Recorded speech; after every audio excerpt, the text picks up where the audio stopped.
Hello, hello. Let me know if you can see and hear me okay. This comes under the heading of better late than never, right? This is going to be a group energy healing live stream where I heal 146 people in 12 different countries. And it's the third in the set of 3 healings. Thank you. Called the December 2024 triplet set. And the theme that we're doing for this healing and the whole month is power, confidence, and flow under pressure. And I just didn't put flow under pressure in the title because I only have so many characters. So, but that's also part of the theme. Thank you for my hello. Oh, and I have a new backdrop, which is the, it's a sunrise photo that I took from our backyard. I wanted to show it to you. Let me see. There we go. See? There's the sunrise. There are a lot of pretty like trees also, but the trees are kind of dark, so as a background I wanted something bright, so I cut out the trees, many of the trees, but anyway, you get the idea. So that's a sunrise the angels let me see when I was taking my dog out to use the restroom, to use the bathroom before I went back to sleep. Not today, a different day. But anyway, so I thought that'd be kind of cool. Little sunrise. Nice positive image. Brighten people up. So let's talk about today. Do you like my backdrop, Lorenzo? Oh, yay.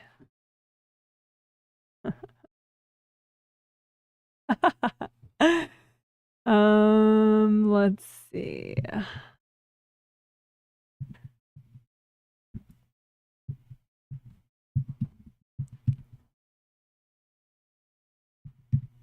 Okay, so today, this healing, I super planned for, of course, then now I'm starting the live stream, like 50 minutes later than my usual start time. So I appreciate your patience if you do have patience with me. If you're not patient with me, I'm sorry. But not unusual for me to be late. Also, I didn't even make the event for today yet, so there's that. I made it just a few minutes ago. So if you don't see the event, but you think there's a live stream today, feel free to email me and ask. Because sometimes I forget to make the event, or maybe you're confused, or I'm confused, or whatever. So feel free to email. Okay, so now for real, we will be actually doing the discussion of today's concepts and techniques rather than rambling about random things. Okay, so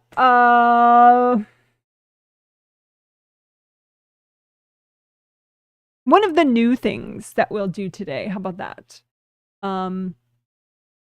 is raising your standards. Which has to do with requesting angel cleanouts for people, places, and groups of people in your life, and also in your loved ones' lives. For example, if your kids go to a school, there could be a lot of nasty, invasive beings at that school, which therefore maybe can come home with your kids and just, affect your kids in a lasting way, or just affect them when they're at school. And you don't want that. And angels are always trying to help, always willing to help, but you a lot of times have to ask for the help. So we're going to do that today.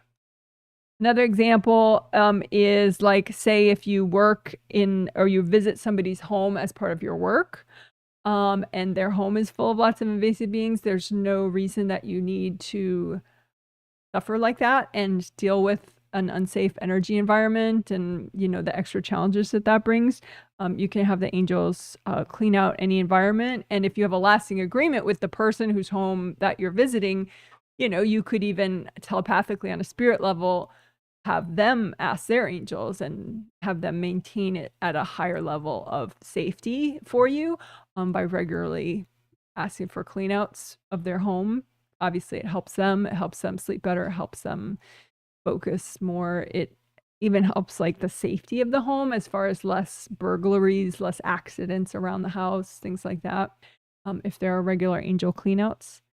And that's as simple as saying, you know, angels, can you please clean out my house? Angels, can you please clean out my property? You know, your angels understand what that means. Like clean out the gross shit. Yeah.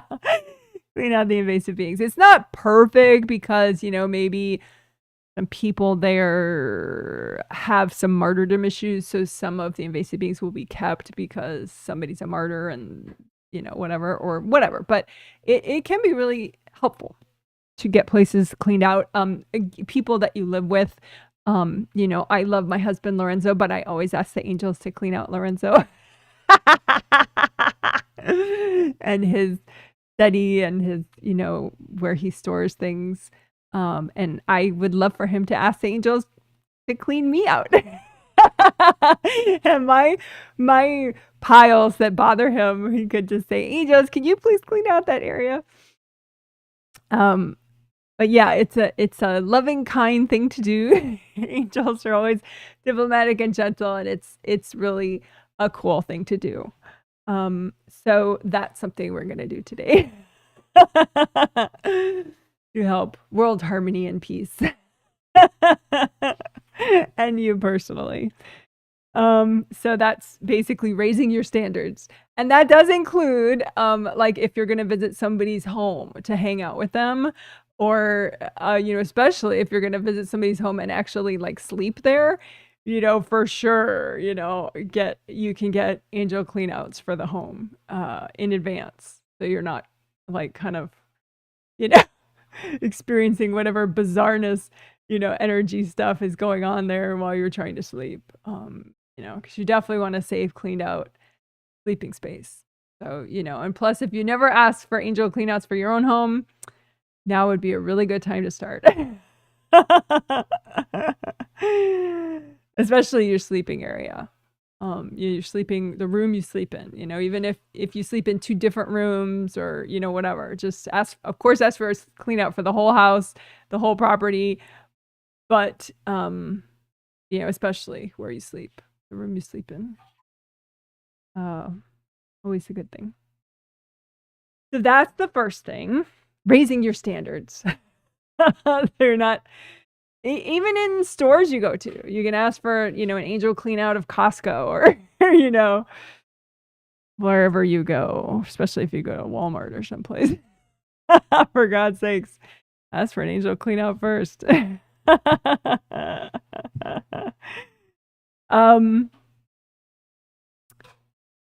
Okay, so that's one thing. Including workplaces. Angels are really diplomatic, so it doesn't matter that you're not the CEO of the whole company. You know, angels work that out. You know, so it's much better than you kind of pretending you have the authority to clean out a company or an organization or, you know, a bus station. You know, it's just ask the angels and they'll work it out for you. And it doesn't cost you anything on a spirit level to ask. Like I said, angels are always trying to help, but a lot of times you have to ask. And then you get the help. Okay, so there's that. Then another cool thing that could help peace and harmony and you personally is angel assisted conflict resolution flowers. And I'll put an extra banner for that one.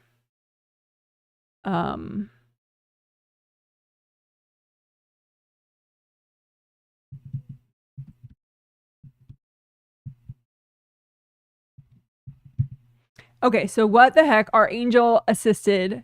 AA stands for angel assisted conflict resolution flowers. So I do have a video, but it's 35 minutes long. It's 5 years old, which that's not a problem. And I have really severe looking buzz cut hair that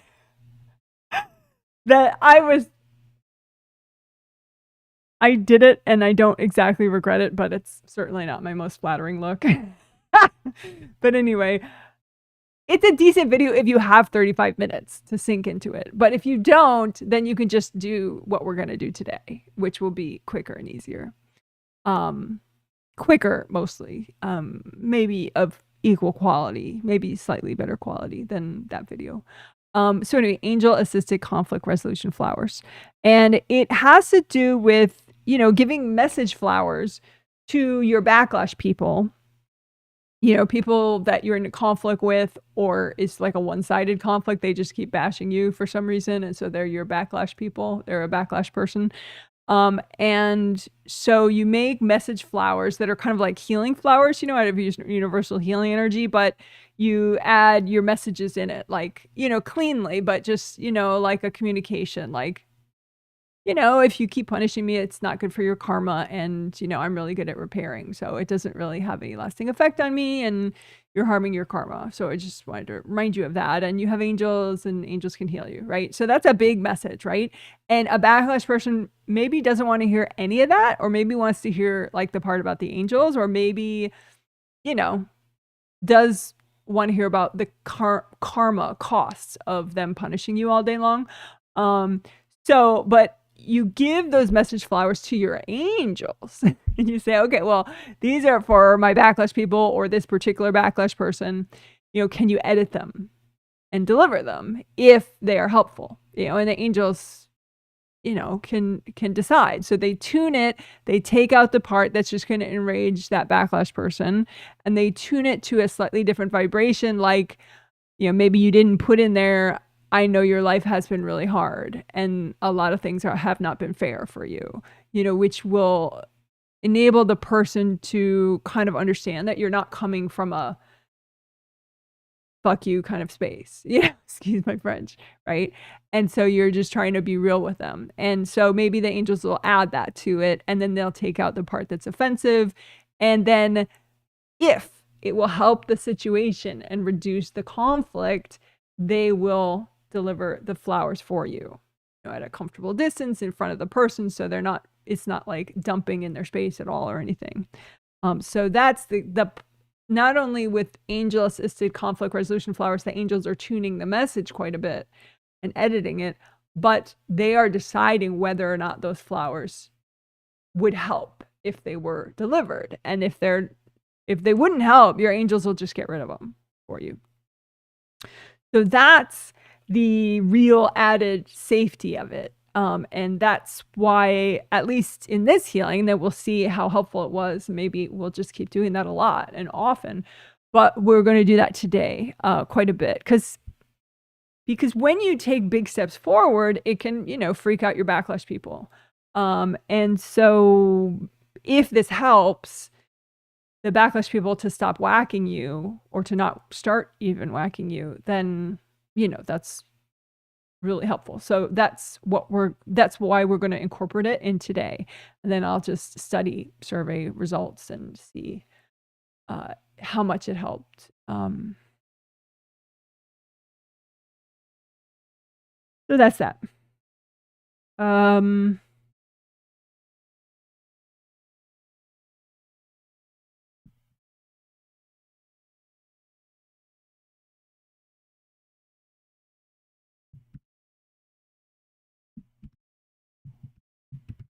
So another thing we're doing is for to help you be more open to angel assistance, because angels are big and powerful and wise and altruistic, and so they don't screw you over at all, and they don't get in your space, and so it's really cool that everyone has their own angels. But the thing is, stress can get in the way of you listening to them or hearing them well, and so you could actually be just arguing with your angels all day. Because you're just stuck and you're hearing what they're saying wrong. And so you're hearing it as an insult, or you're hearing it as, you know, whatever. And so we're going to melt baggage that you might have, trauma, fear, repressed anger, whatever, in the way, even like if you have self-esteem issues, you might not feel like you deserve help from your angels. And this could all be subconscious, of course, you know. So we're just going to melt any baggage that's in the way of you being able to receive angel help, you know, advice, guidance, protection, all sorts of good stuff. So that we're going to do today because I noticed somebody needed that.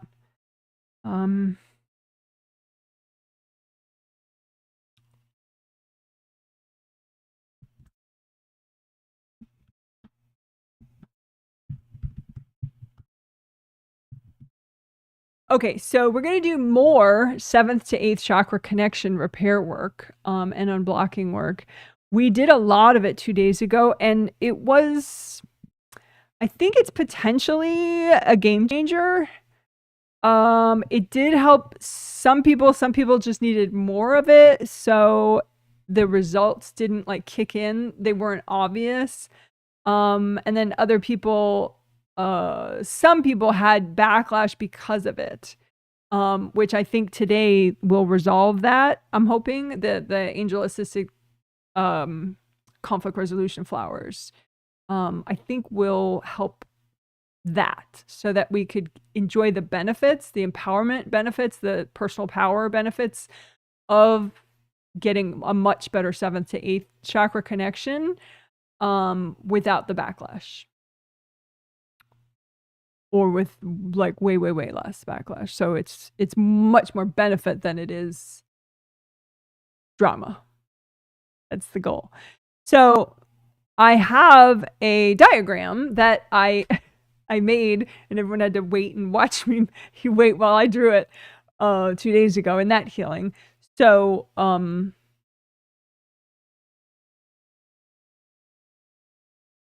this time we'll just use it like this so I can work and I don't have to hold up the diagram the whole time on a dry erase board.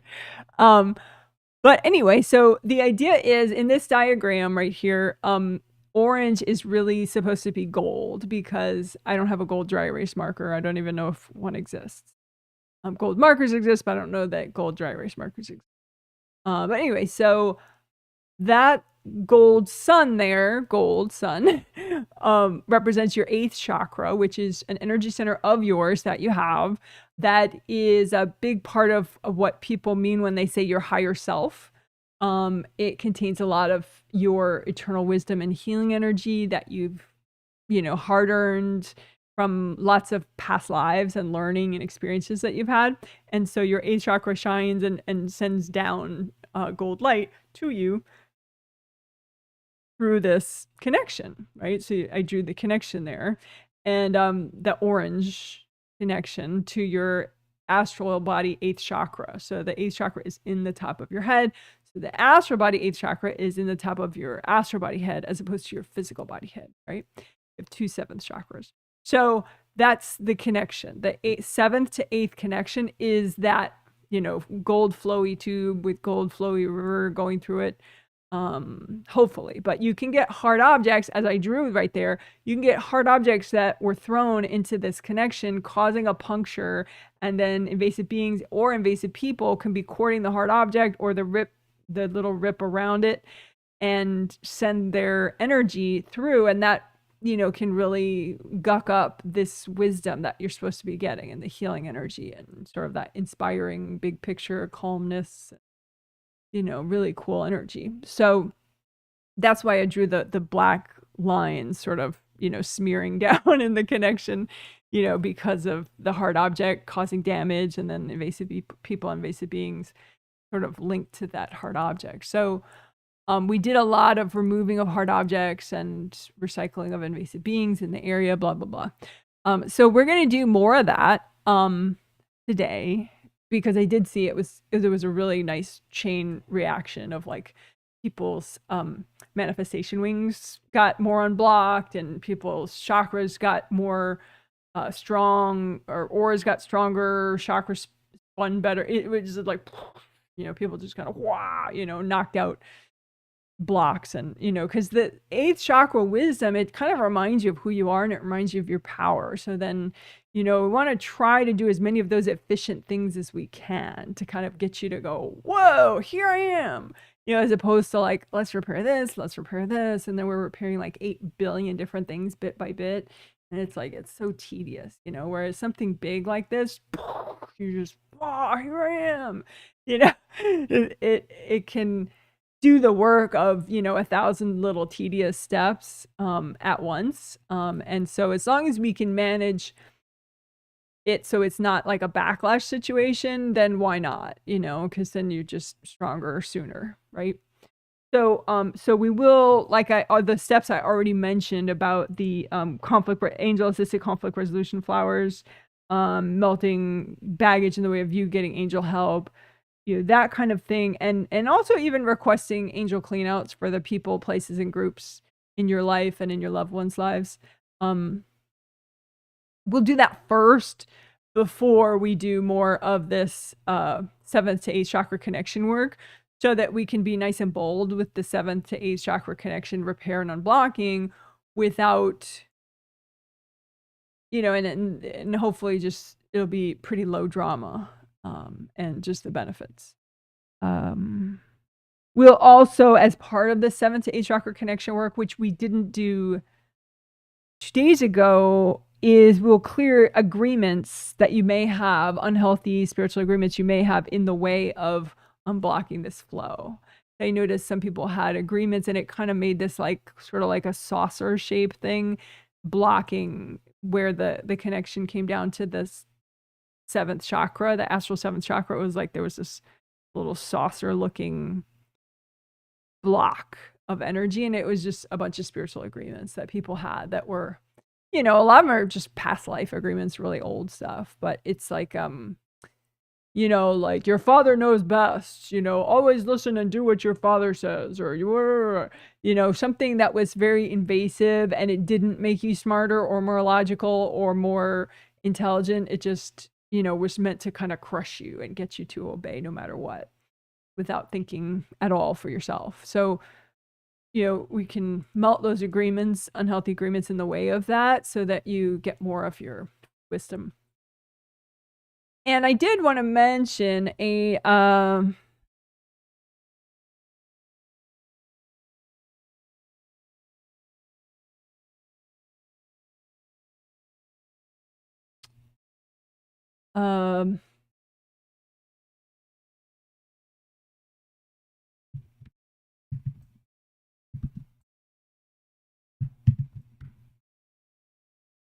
okay, so regarding personal power, you know, in the first healing, when I was, you know, introing and discussing things, I said, well, you know, hopefully you know that I mean a compassionate power that's more personal about your own manifesting and not an oppressive power over others. You know, so I just sort of said, well, that's the assumption that that's what we're dealing with. We're dealing with a compassionate, centered, you know, spiritually evolved level of power, and that's what we're trying to enhance in these healings. But, you know, the more I looked at it,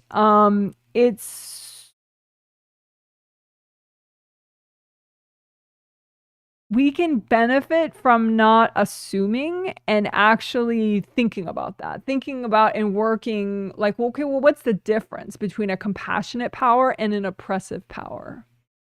And how can we enhance our own compassionate power and kind of balance it, you know, so it's not martyry, so it's, you know, involves a lot of self-care and self-awareness and awareness of one's personal needs, but that it's not, you know, that idea of power over others and an oppression. It's interesting to at least think about that. I mean, some people, it's like they've kind of evolved to a point where it's really not in them to have oppression over others type power. But a lot of people, you know, maybe they'll go through a phase in their life or whatever where it can happen to them, where they are, or, you know, sometimes, you know, generally not a direct client of mine, but maybe their spouse or their, you know, brother or their, you know, mother or something is more along those lines of like an oppressive type power idea. So how do you help someone to be more of a compassionate power person and to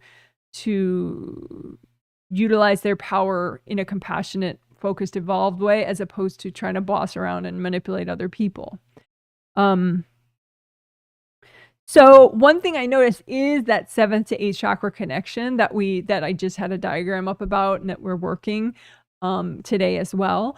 That when you unblock and repair that better, so you get more of your gold, wisdom, and healing energy coming into your 7th chakra, part of the chain reaction is your manifestation wings wake up more.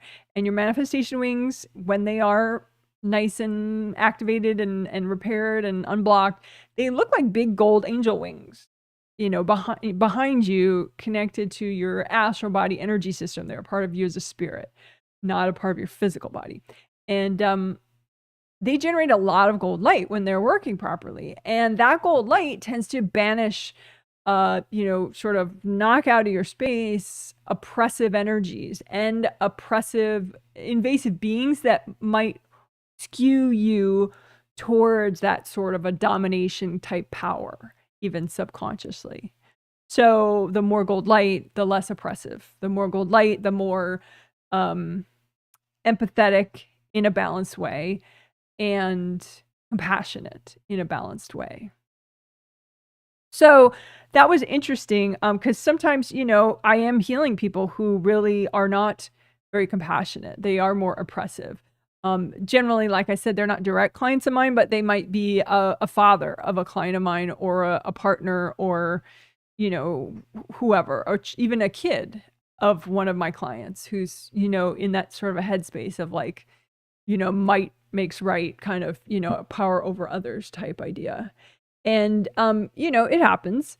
And so that's sort of part of the benefit that I'm looking at and trying to increase with this 7th to 8th chakra unblocking work.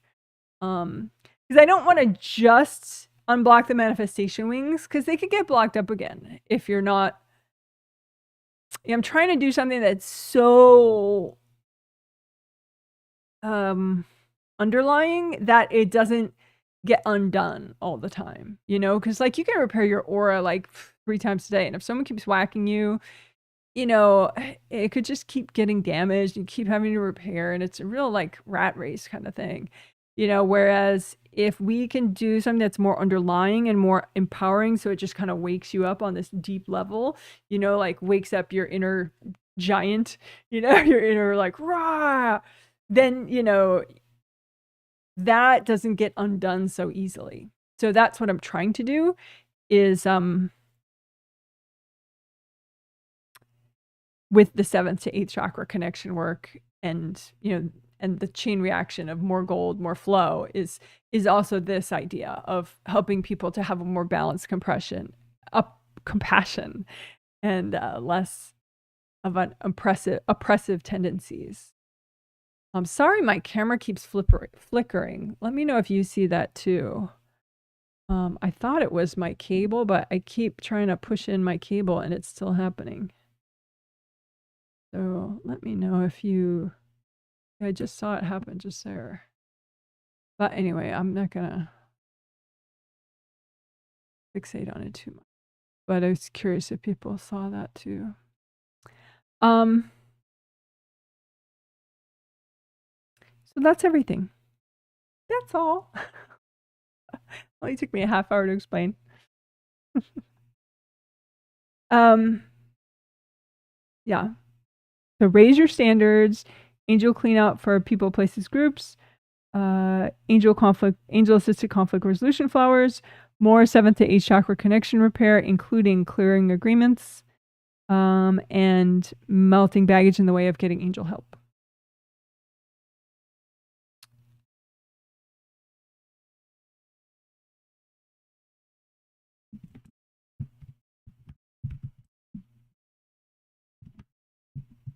Okay, so that minute that I just did listed everything in just a minute. So I want to have that as its own chapter, the little snippet. Okay, this is what we're doing today in 1 minute. There it is. Okay, so I just did it though, right before I put that banner up. Okay.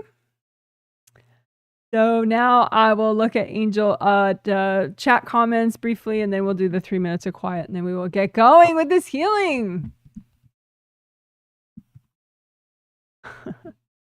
Oops, wait, chat comments first. Okay. Oh, and if you could give this live stream a thumbs up, please. And here's my thumbs up for you. You guys are amazing. Yay, yay. All right. Someone says, hi, Janet. Thank you very much. Hey, Janet, I can see and hear you in sunny Las Vegas, 52 Fahrenheit. That's nice. I love the background. Yay, orange. Woohoo. Yeah, more background. More background. Yay. All right. It says, hi, Janet. Sunny and 54 in San Francisco. That sounds very nice. Thanks for the emojis. This is, hey, Janet. The color palette from the backdrop is just gorgeous. Thank you. Yeah. That's nice. Someone says, hi. Thank you very much. Yeah. I hadn't seen a sunrise in a long time, even though I'm always out with my dog at like crazy hours in the backyard, but just the timing just didn't happen that I was out for the sunrise. So it was a really nice surprise. My angels timed it so that I had to go out like right before, right during the best part. Someone says, good afternoon from sunny Portland, Oregon. Well, hello to you. I'm glad you're getting some sun. We are not.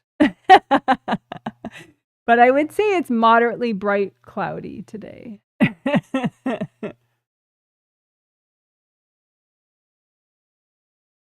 Moderately bright for December. I'm eagerly awaiting the winter solstice so that we can start getting more and more and more daylight every day. Coming. It's coming.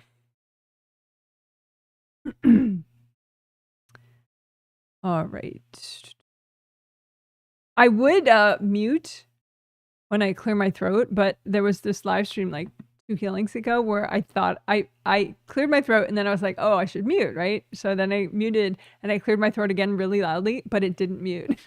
It was so obnoxious, just like this really loud throat clearing on the recording. Sorry about that, guys. I don't know why my mute button wouldn't work. That makes no sense. So I won't try to mute anymore.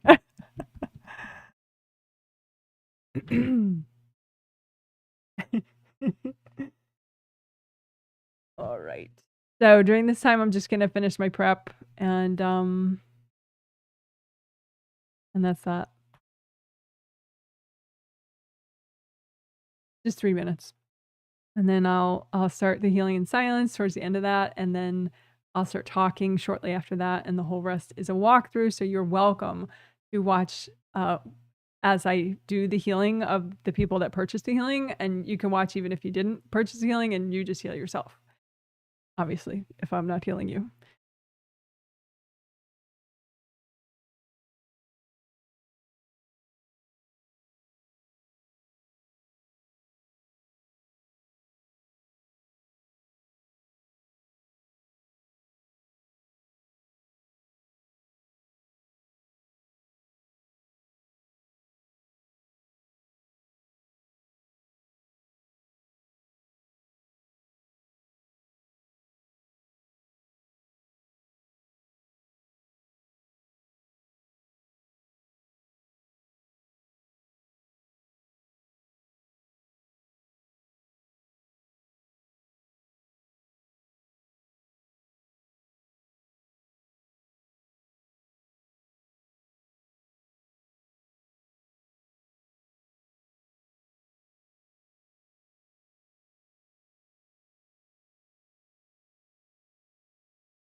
Okay, thanks for waiting.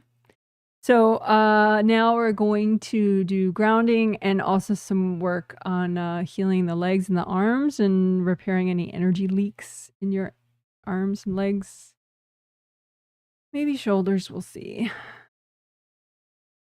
So you can redo both your groundings, make them big and wide as all your auras, and all the way down to the core of the earth. Keep them nice and wide all the way down there, and make them both the same color, red or orange or yellow.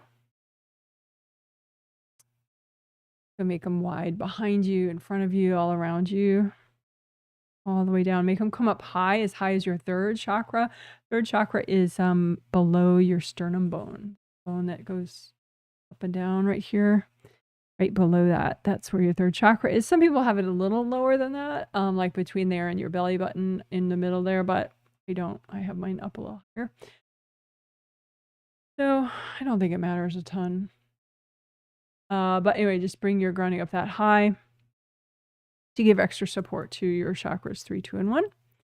And make a copy out in front of you of both your groundings, your astral body grounding and your physical body grounding.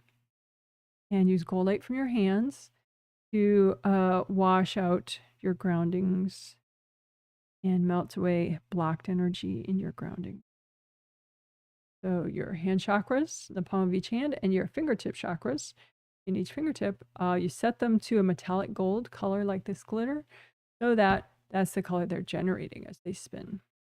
You can unblock your hand chakras and fingertip chakras just a little bit extra.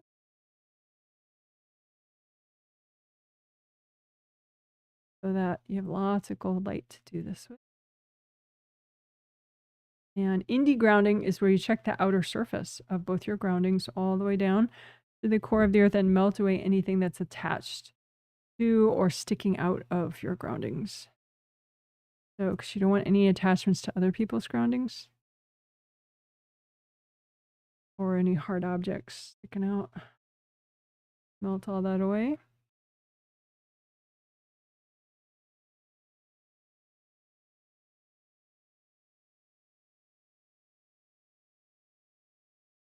All right, good enough. So now we'll do the legs and arms part. So just imagine like a copy of yourself, like this. Doesn't have to be this detailed, obviously. Or you can just imagine both your legs at once, and then when we're working arms, just imagine both your arms at once. But just like we do with indie grounding, how you go on the outer surface and melt away any attachments or anything. Similar thing with your legs. Just go around each leg all the way down, and astral body leg as well as physical body leg, and just melt away any junk, cords, whatever, any energy leaks that you have. Like, it's very common for people to be leaking a lot of energy around their knees, because maybe you have some hard objects in there causing gashes or whatever. So just pop out all the hard objects, have them destroy as they pop out, and say, angels, if there are any invasive beings in the way of this process, can you recycle them? And then keep using gold light to repair up the leaks. And melt cords going from other people to these places.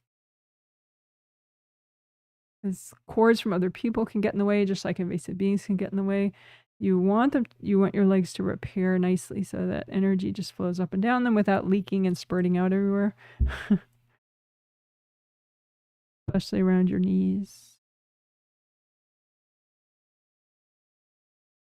But, inner thigh, around your thighs is a good common place for energy leaks as well.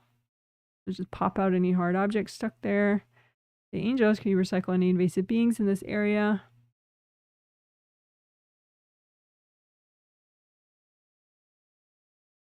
And just repair all the damage so there's no leaks.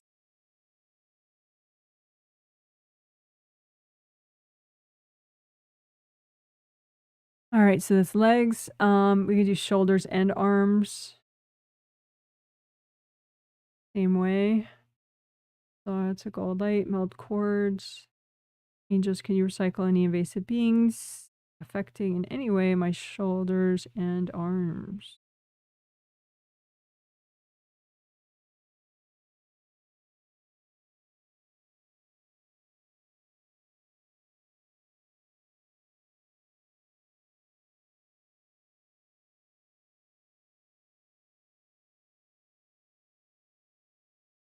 And just comb through the area directly behind each shoulder.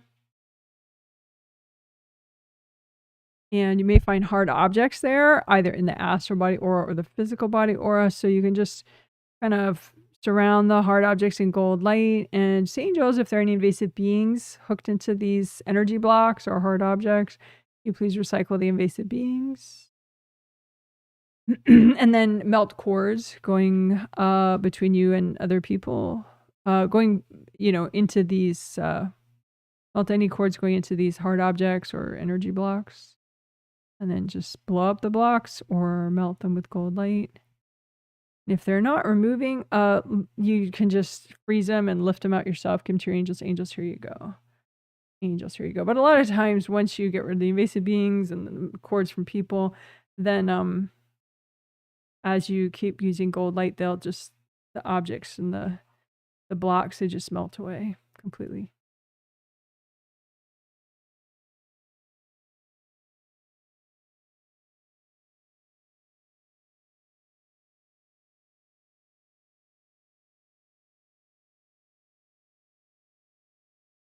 I'm just doing a teeny bit of back of all the chakra 6 through 1. Unblocking, melting cords.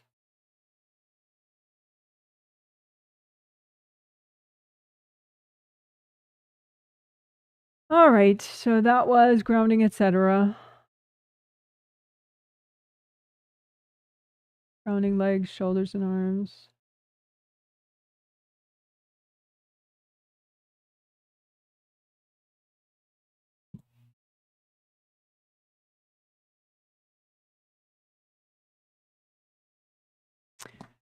So let's do a little aura repair. You have 17 auras, astral body, physical body, and then 15 auras called your Wei Qi auras, W-E-I-C-H-I, Wei Qi, 2 words.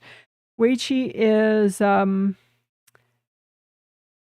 like strong boundaries energy, basically. Helps you to, keep harmful external energies outside of your space. You can just be and exist and thrive and do what you need to do in life. So you just imagine all your 17 auras, a copy of those out in front of you. They're all in the same place pretty much when you're present. So it could look like one big bubble, but there's really 17 bubbles in the same place. So as you comb through it, just use your intuition and say, well, do I need aura repair? And if the stronger you get, there may be plenty of times where you check and you don't need aura repair to any of your 17 auras, which is fine. But we're going to do aura repair right now anyway, just in case you need it. And a lot of times people do need it and they don't do it, which is a shame. Not like shame, but it would help if they did.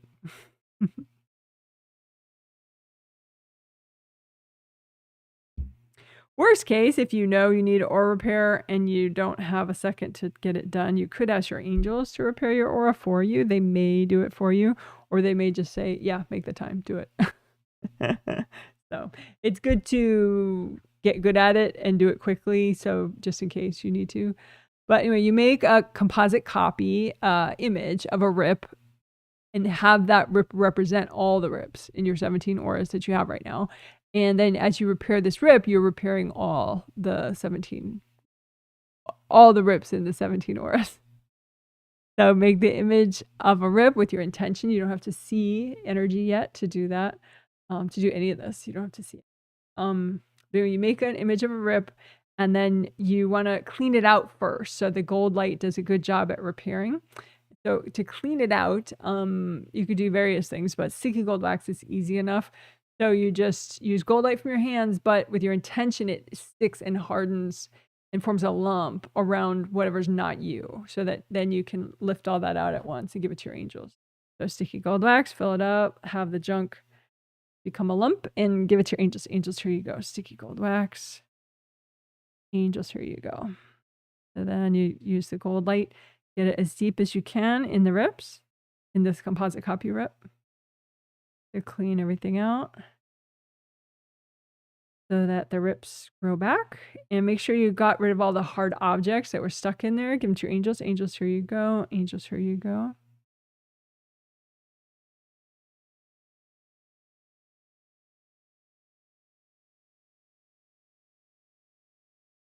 Just here you go. Make sure you got all the hard objects.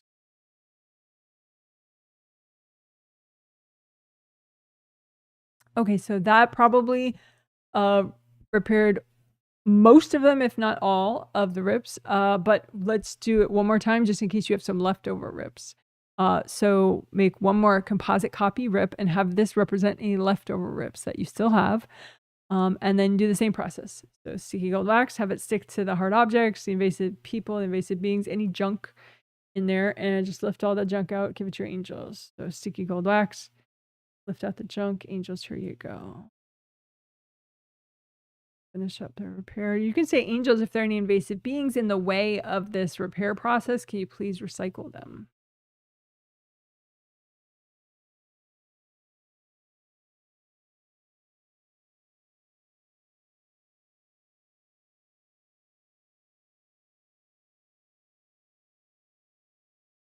You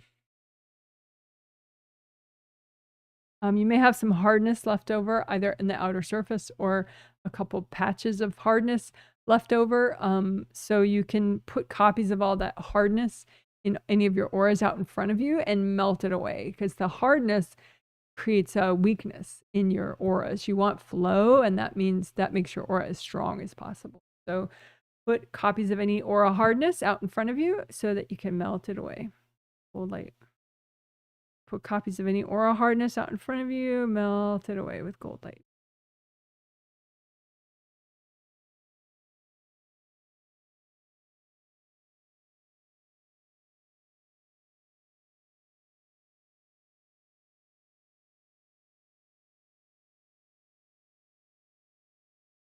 All right, good enough. Redo your gold buffer zones.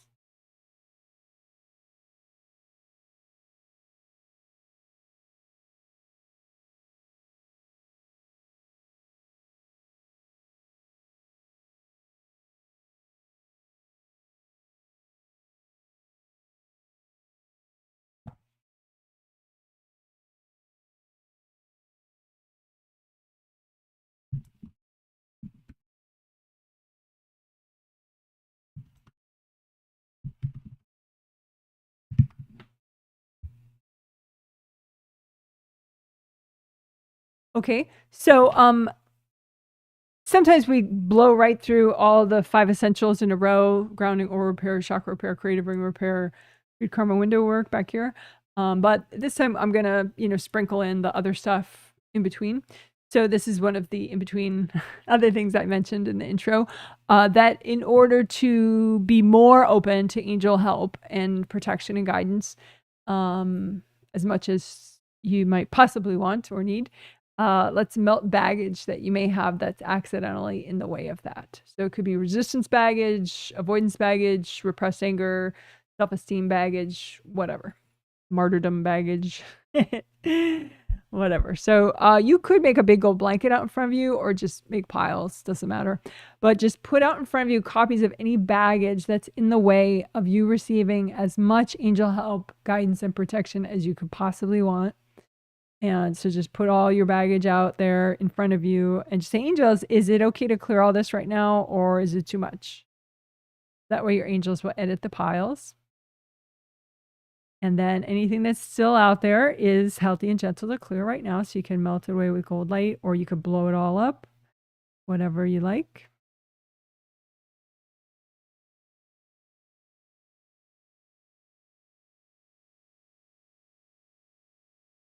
Let's do that one more time. Make piles out in front of you, copies of any internal baggage that you have that's in the way of you receiving angel help. So make copies, put copies out in front of you of all your baggage in the way of angel help. And then just, you could ground the pile with red earth energy. You can melt cords going into the pile using gold light from your hands, and just melt the pile or blow it up, whatever. And if any is left over, just give it to your angels. Say, angels, can you help me with this?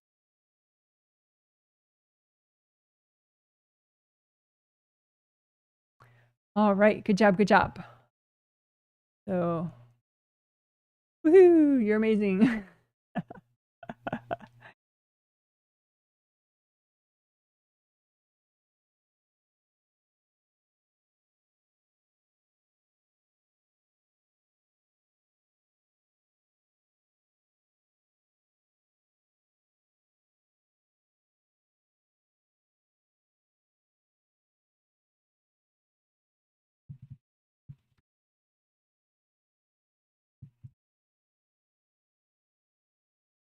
Okay, so now we're going to do another thing that I mentioned in the intro discussion before the healing, which is Angel Assisted Conflict Resolution Flowers. So AA stands for Angel Assisted.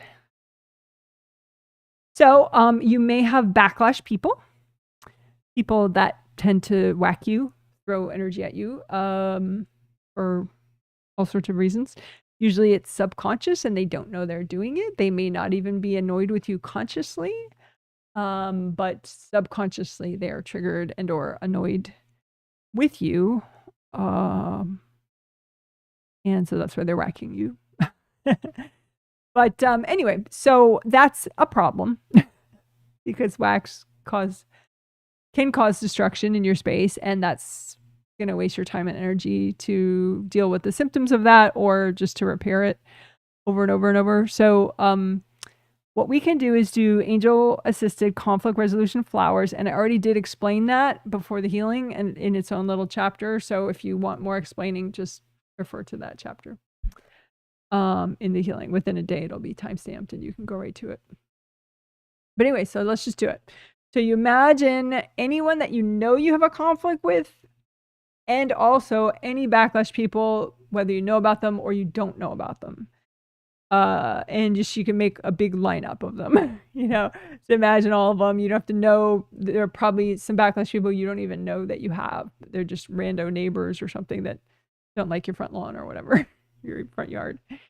So just imagine all the backlash people and conflict people that you have on any level, and don't do anything directly to them. We're going to have the angels help with that. So step one is you make conflict resolution flowers for them. And that is, but don't give it to them. These are people that get triggered easily and get aggressive. So stick with the process. But first you just make the energy healing flowers out of universal healing energy, and they could be gold light, rainbow colors, or a mix of both. Don't really think about it. You don't even have to think about it. Just make whatever flowers that are, you know, could be healing for them and could be healing for the interaction between you guys. And you're going to put messages in the flowers if you want, like, you know, hey, you have angels, your angels can help and guide you today. You know, I'm sorry that, you know, you have challenges in your life and life is not always fair. You know, whatever like message you want to put in the flowers, right? Also, you know, hey, you know, karma's real, and if you harm somebody, it's bad karma for you. And then just ask your angels, can you check and edit these flowers? You know, check is good enough. They know what you're talking about. But can you check these flowers for me? They're for the backlash people and conflict people. And so give them to the angels. And if you want, you can kind of imagine the process, like visualize the process and see like, okay, you gave your angels some flowers and maybe they were a certain color or a certain type of flower. And then, you know, as far as appearance, and then just watch your angels and what they're doing with them. And maybe they become a different color, a different number of flowers, whatever. Different type of flower. And then, you know, let your angels know, you know, angels, please only give these flowers to the conflict people if it will help, if it will reduce the whacking and be beneficial to me.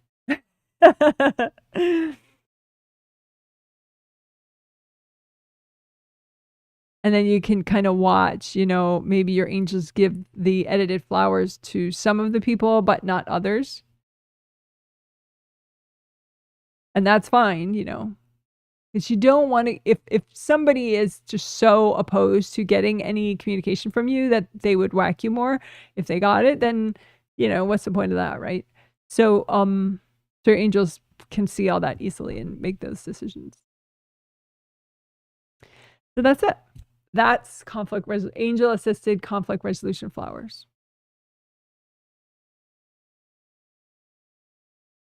So easy peasy. While we're at it, you know, You could make some healing flowers for yourself.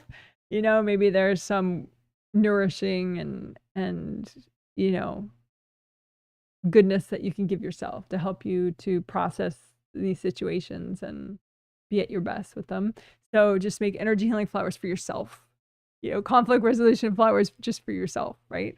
And then the angels, can you check these flowers that are for me? And then give them to yourself. Do that one more time. Make a bunch of energy healing flowers for yourself to help nourish you and process and deal with whatever conflict that you've been in or aggression that you've received from others. And say, angels, can you check my flowers? And give them to yourself. All right, good job. Woohoo! Use some gold confetti for that one. Or how about some butterflies? That could be interesting, right? Should we do butterflies with a full screen sunset? That could be cute. How about that? I'm going full Disney here. How cute is that?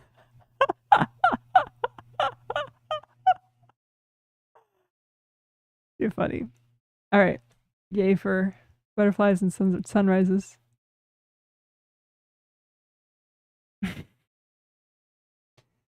Very funny. I want to turn off the butterflies, but I can't find it. Oh, there we go. Okay, cool. Good job.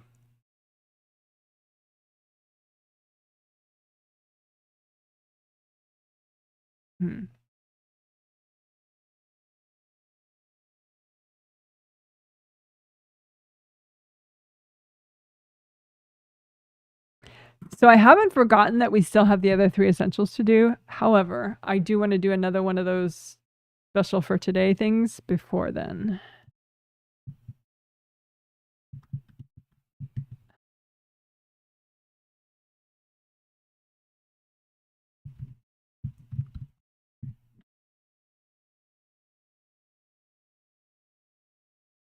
Okay, so this one I also talked about in the intro discussion before the healing started, about raising your standards. That part of personal power is knowing your options and taking, you know, using the benefits that are available to you, like angel assistance.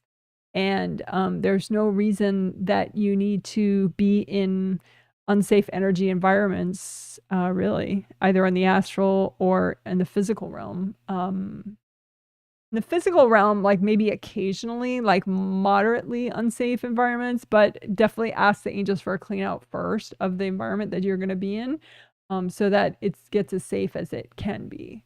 And then the rest is just your own strong boundaries and grounding and everything. And you can ask for angel help with boundaries in that environment as well, of course.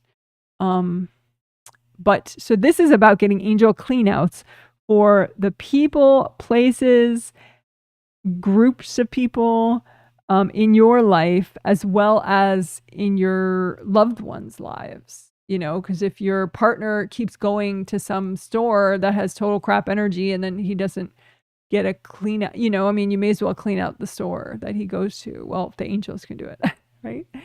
So, but you can also set up like a clean out agreement with your angels for your property and your living space, so that everyone gets a clean out on their way home.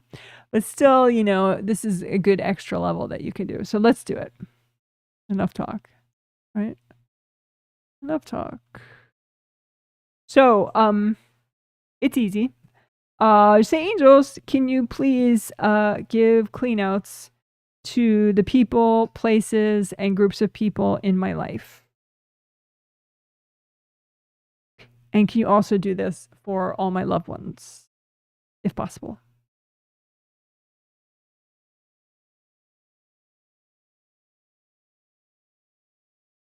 And if you have a person or a place or a group of people that you're especially concerned about, you can especially name them as well.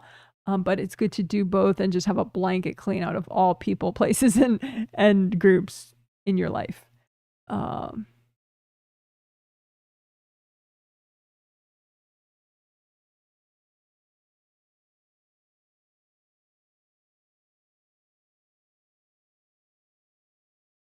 And just breathe while your angels get that started. It'll probably take a while for them to do all of it, you know, but at first it might be a bit of an energy shift for you when it starts. So, you know, be body aware at the beginning of it. So you stay here. And you're not going to get in trouble with anybody for requesting an angel clean out, because angels are very diplomatic and they would only do it if it works out, and they're not going to say, well, Janet told me to do it, you know.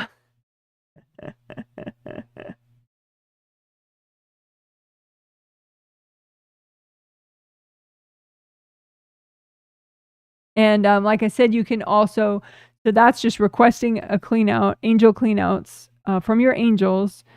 And definitely angels, say angels, because angels are very altruistic and capable and they won't screw with you. But anyway, on top of that, like I said, you could say angels, you know, like have a sort of an agreement, a standard clean out agreement that's sort of ongoing for your home and your property. You know, angels, can you please clean out anybody that comes onto my property, anybody that comes into my home, including me and my partner, the people that live here, you know, whoever. You know, so everybody coming home gets a clean out that's coming onto your property.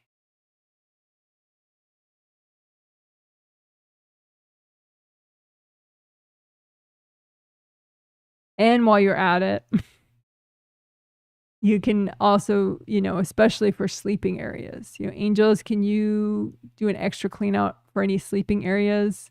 And can you make this whole property a no-fly zone so that like no being that is going to disturb sleep or is like what did I call them? Rude observer beings that observe people in their sleep, that none of those beings are allowed on the property at all.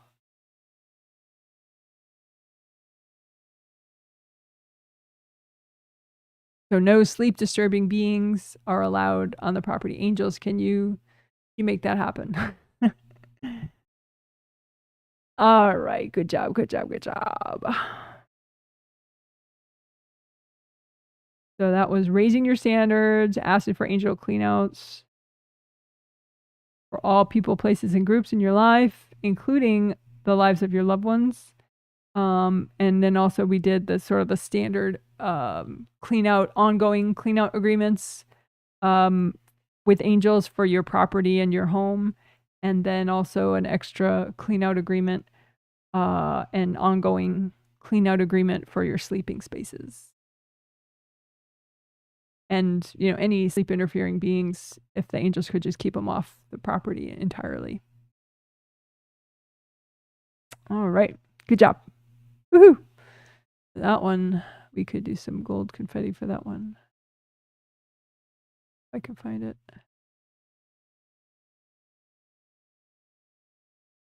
There we go. Woohoo. Let's do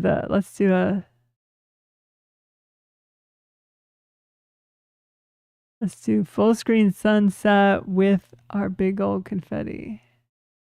Woo!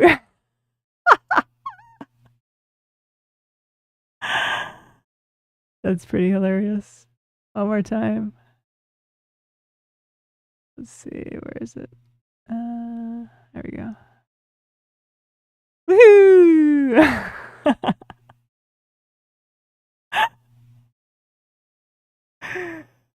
Oh, I'm such a child. Such a child. I always say it's never too late to have a happy childhood. Alrighty, righty, roo.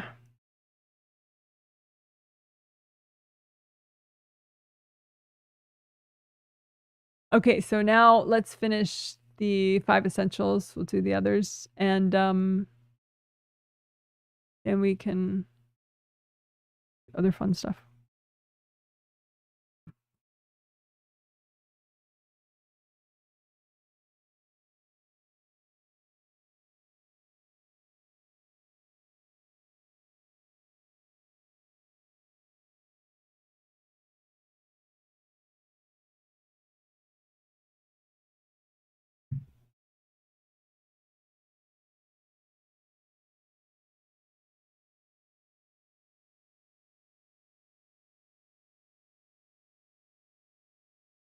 So I'm feeling like extra sunset time here would be, extra sunrise image would be cool while we work the creative rings. So all right, so creative rings, 3 gold rings out in front of you. 1, 2, 3. They're really up here, but you make a copy and you put the copy out in front of you.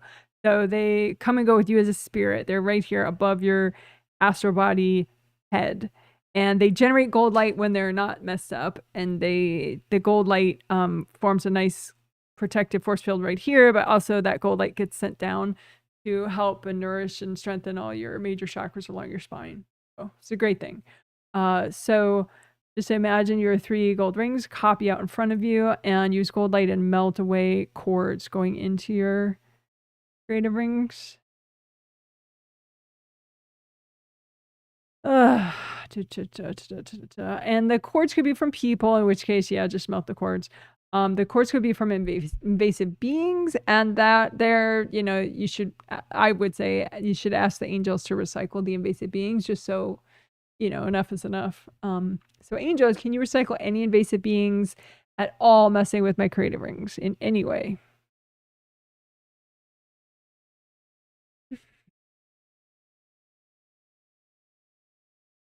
And we did this really neat thing 2 days ago where we not only did creative rings, but we did the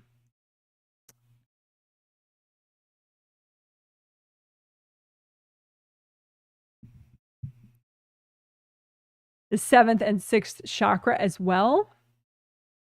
Because there are you can have invasive. 6th chakra is for vision, seeing energy consciously or even just subconsciously, and also non-judgment. That's all 6th chakra in your forehead.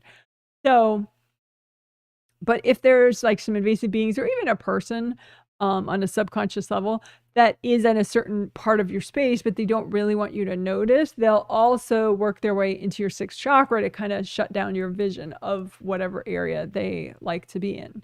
So, for example, creative rings up here, maybe your mom likes being there because she wants to like control you as much as possible or whatever.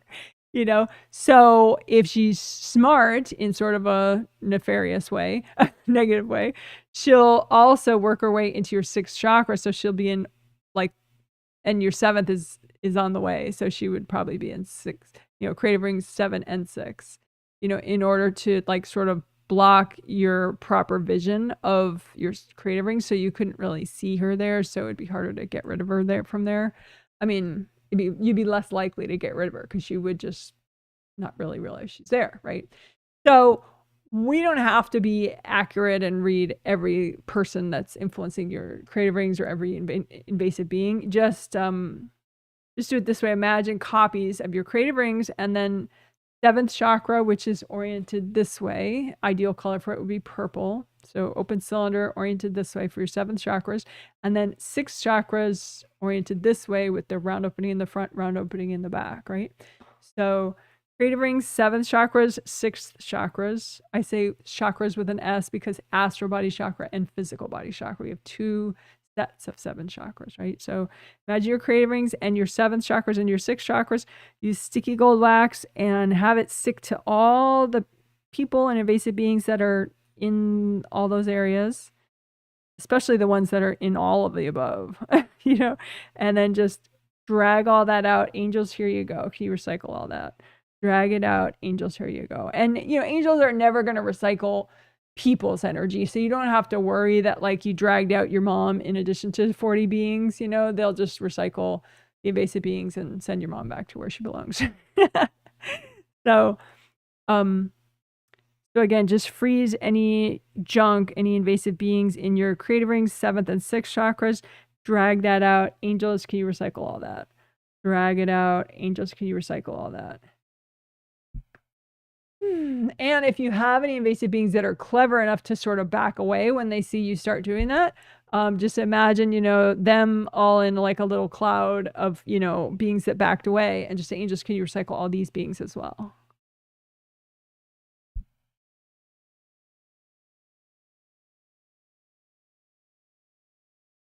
And you can have some of your healthy beverage if you have one.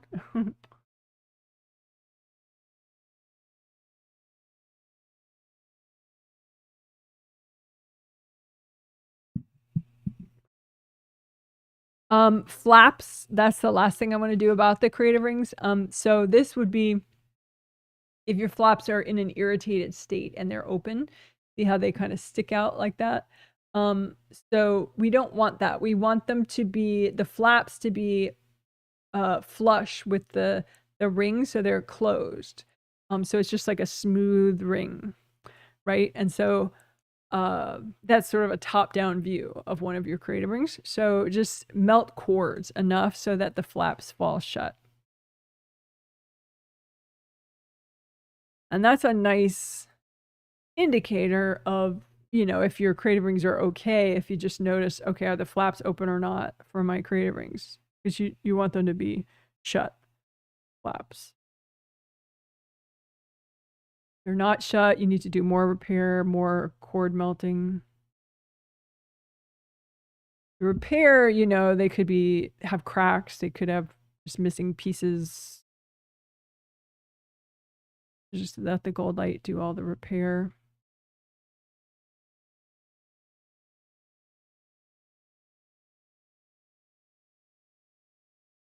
All right.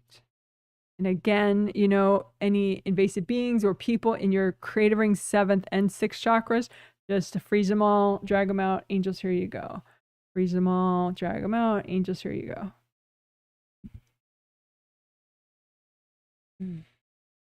All right, good job. Woohoo!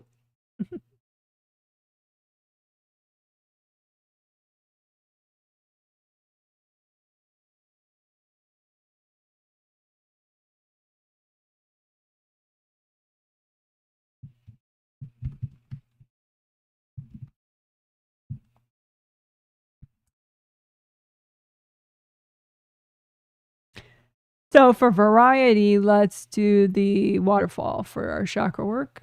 Why not? So we're going to do composite copy technique where you imagine, you create with your intention a copy of a chakra. And, you know, so this is the basic chakra shape, an open cylinder, right? And so you have that represent all your major and minor chakras of your body and spirit. So that includes all the cool minor chakras that are acupuncture points in your physical body. It includes all sorts of great chakras that keep energy flowing through your joints, all sorts of cool things. So just all your major and minor chakras represented by this image, and just repair and unblock and melt cords from all your chakras by doing that with this copy, the composite copy.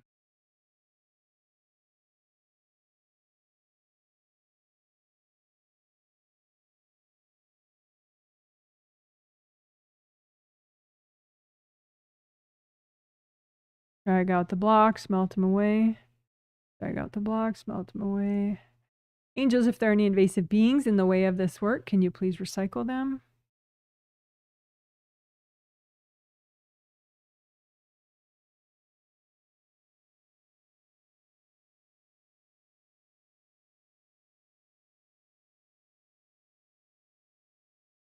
You might have some hard objects stuck into either the round openings or like just somewhere in the chakra itself around the round opening, around the sides of it. So just imagine all those hard objects stuck in the chakras, lift them out, and you can blow them up or melt them away. Imagine all the hard objects, lift them out, melt them away. Do some repair.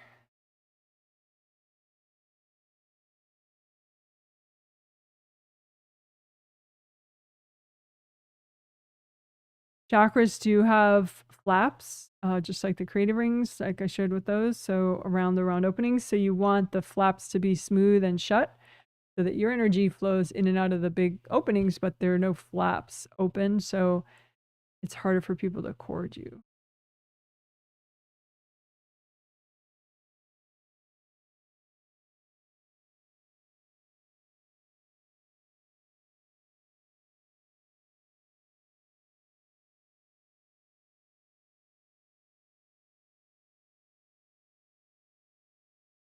Another one we can do is, another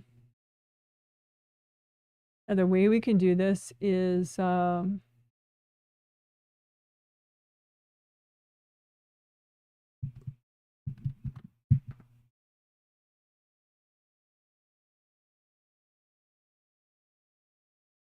for chakra repair, we can create a different composite copy and have it represent just the worst chakras that you have right now. So worst meaning most damaged, most blocked, most corded, most whatever, you know, just those, right? And that way you see like, whoa, you know, because if you imagine them all at once, sometimes it looks, the good ones look so good that it kind of hides the fact that the messed up ones are still messed up. Some of them are still messed up. So this is just the messed up ones, right?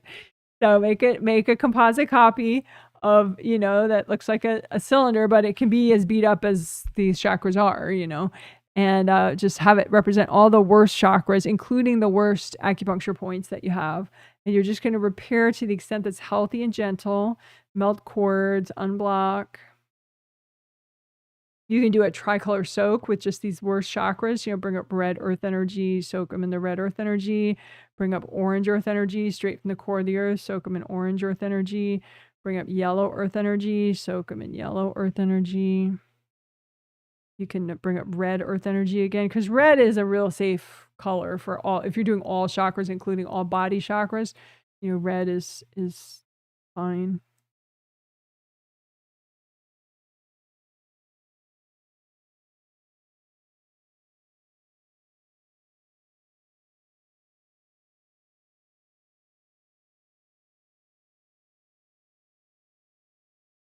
You may have some agreements that get in the way of this work, this repair work, this unblocking work, especially the worst chakra healing work. So you can imagine any unhealthy agreements that you have that are blocking you from healing yourself right now.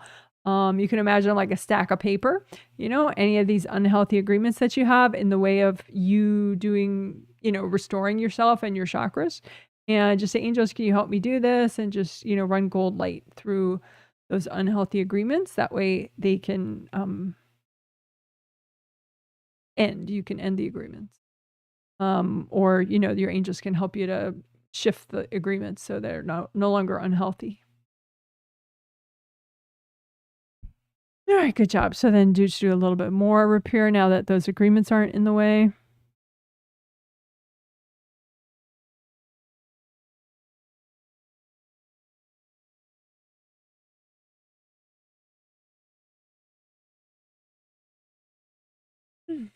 All right, good job.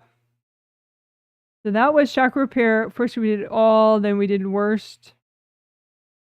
And we also cleared agreements that were in the way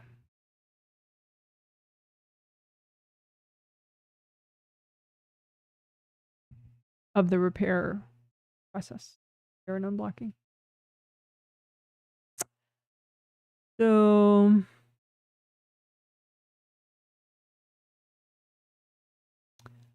let's go back. Yay!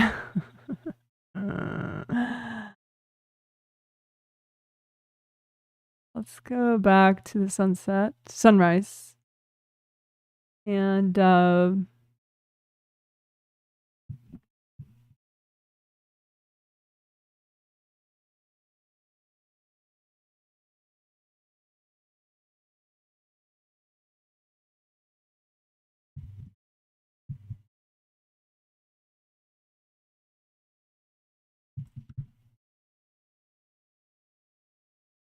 okay, so good karma windows. Normally I say also base of skull points, which is 2 rows of acupuncture points in the back of your the base of your skull. But last time we did all sorts of energy meridians and acupuncture points in the back, like upper back and the back of the neck and the back of the head. So I kind of like that. So I'm just going to call them back points. And then flow zone as well. So like here, all the points that you see in that diagram, we did all those, as well as good karma windows, as well as flow zone. So good karma windows are, I'm sure the veterans are just ripping their hair out hearing this explanation so many times, but just start working on it first so that you don't have to think about how you already know what I'm going to say. But just imagine your good karma windows, which are back here behind, directly behind the base of your skull, in the layers of your astral body aura. And there's one triple frame window in each layer. So that's what I mean by triple frame. It looks like that, but smaller.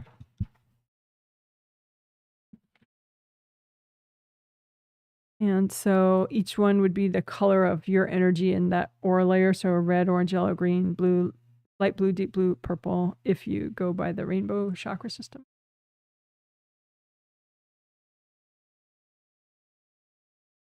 What you're doing is repairing and unblocking and melting cords and angels. Can you recycle any invasive beings in this area?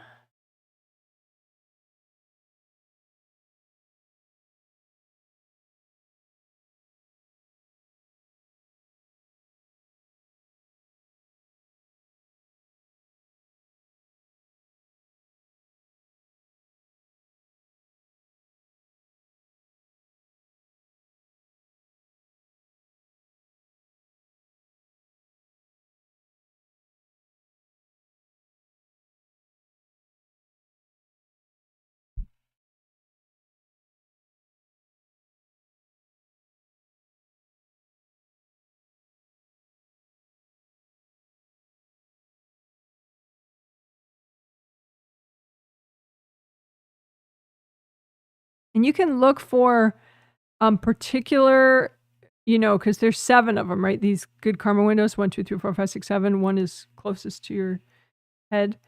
And there could be one that's damaged that's allowing a lot of invasive energy to come through the whole bunch of them.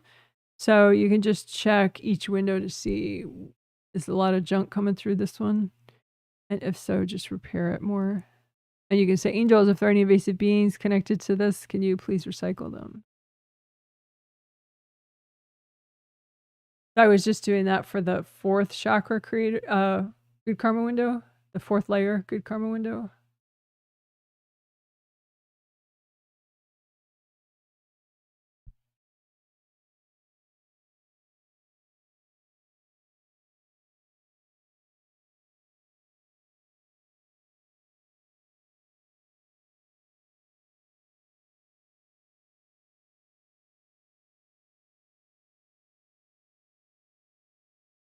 The 7th good karma window, I'm just doing that a little extra.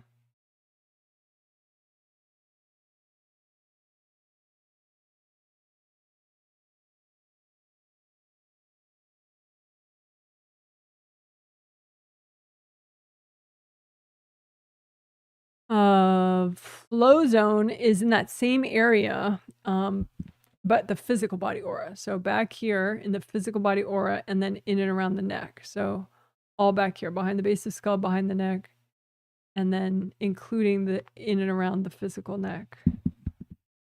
So just unblock there. There's no windows for the flow zone. It's just physical body aura layers. You want to like tune in on any junk coming through that's not you and any hardness and just melt all that.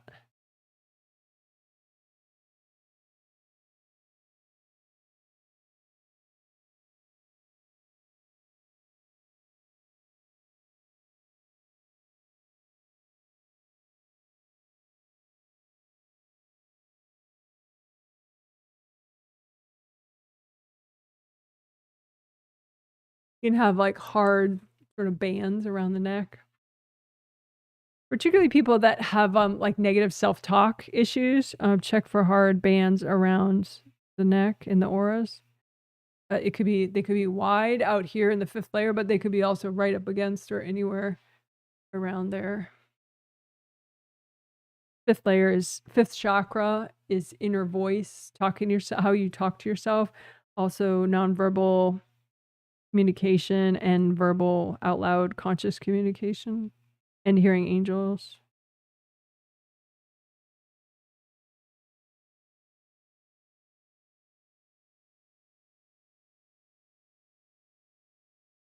All right, good job. Oh, let's do more of the back points. Didn't do much of that, so I just showed the diagram. So comb through all those points that you see. You know, just make a copy of yourself out in front of you and comb through those points that you see with gold light. All the tubes. I mean, obviously on the diagram there are different colors. You can tell apart the meridians, but energy-wise, they should all be a nice red, flowy,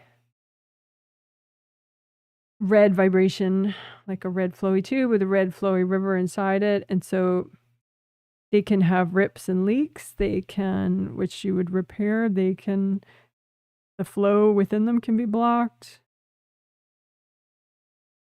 The tube itself or the meridian can be too tight, too compressed. So you just use lots of gold light.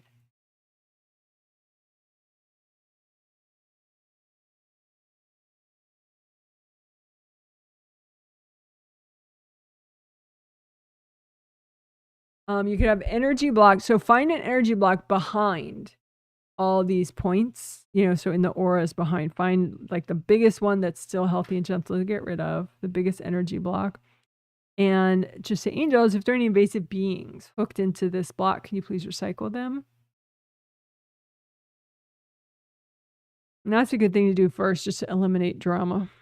And then just melt cords from people going into that big block. And then just keep using the gold light to melt the block itself.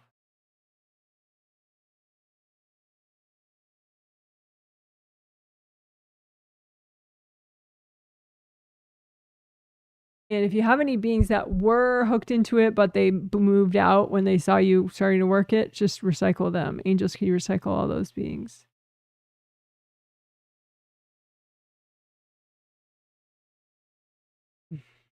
So again, do a quick repair and unblocking of all the meridians that you see right there to the extent that's healthy and gentle to do at one time.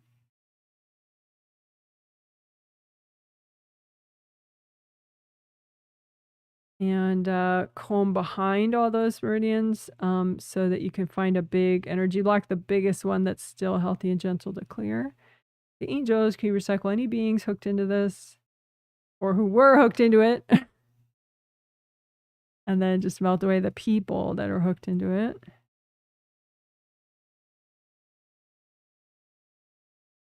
And then just melt the block itself or blow it up. If it's still there, you're not able to clear it. Say, angels, can you help me clear this?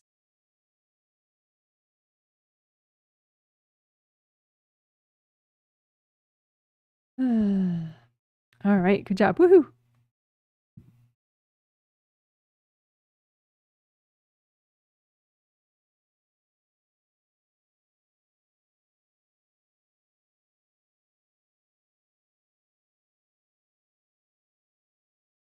Mm.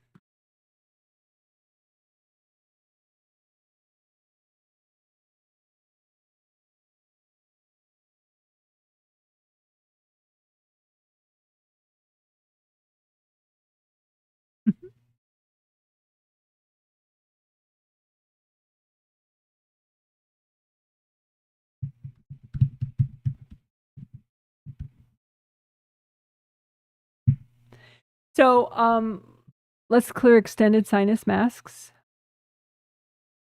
We've been doing that every healing in this set.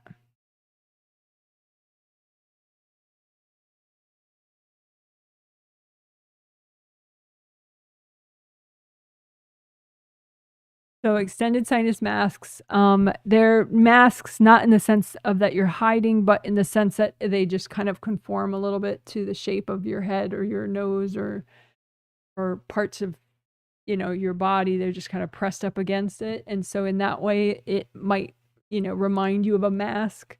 But they're energy blocks that could be in front of your sinuses. That's why I'm showing your sinuses there. And or they could be in front of energy points, energy meridian points in your neck.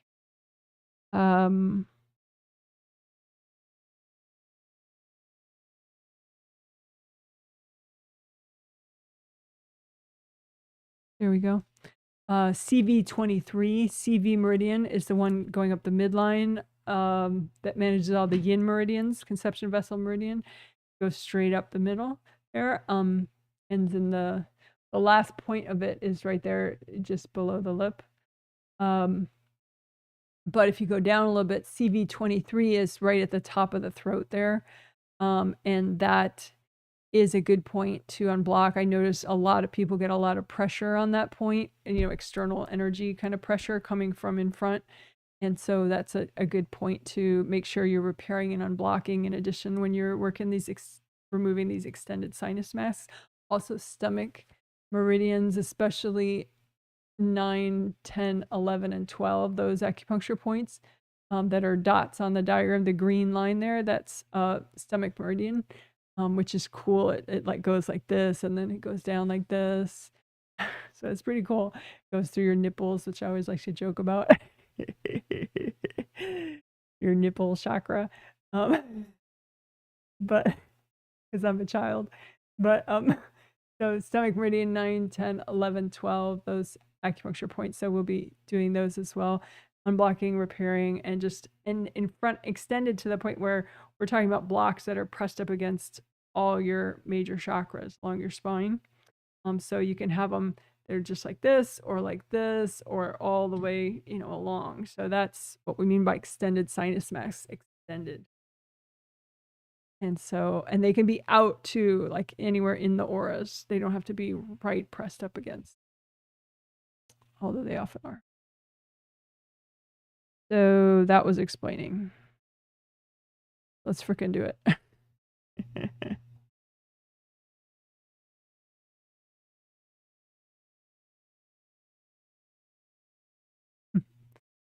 So doing. So just imagine a copy out in front of you of yourself, and just comb through your sinuses, comb through your neck meridians, your upper chest, your chest meridians, comb through all that just so you can get a sense of the blocks, the tightness, and melt it away with gold light. Here with gold light. Your intention is you only want to do as much as is healthy and gentle to do right now. But at the same time, you can be pretty bold within that context.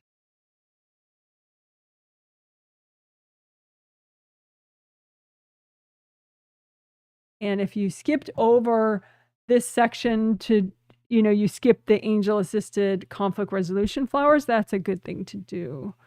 So then you can be a little more bold in your energy clearing, and it'll still be, hopefully, then you won't get backlash. But either way, you'll be stronger.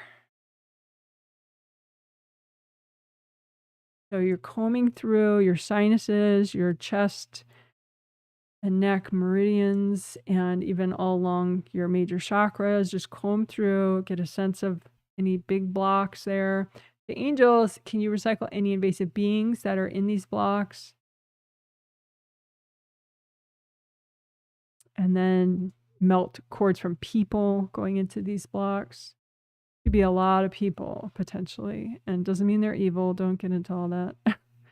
Just melt the cords from the people, and then let the blocks melt away or explode.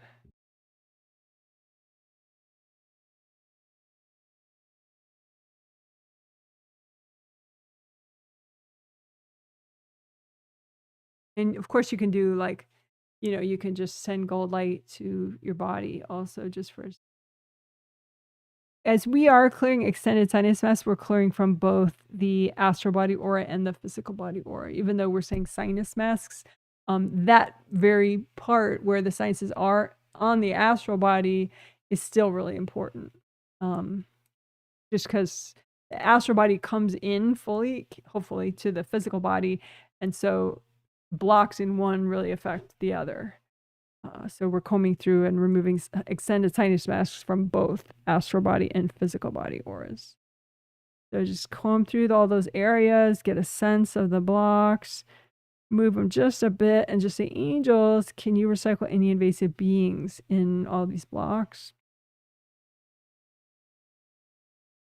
And then melt all the cords from people going into these blocks until the blocks just melt away, or you blow up the blocks.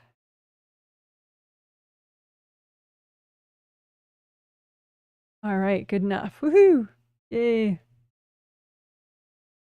Good job, good job, good job.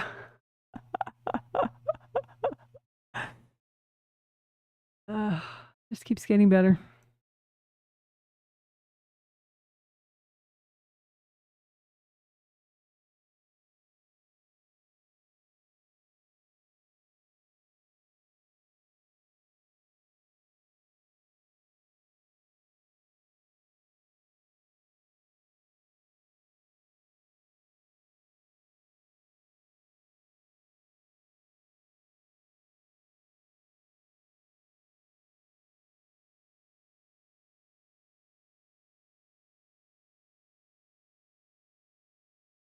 Okay, so back to my gorgeous diagram.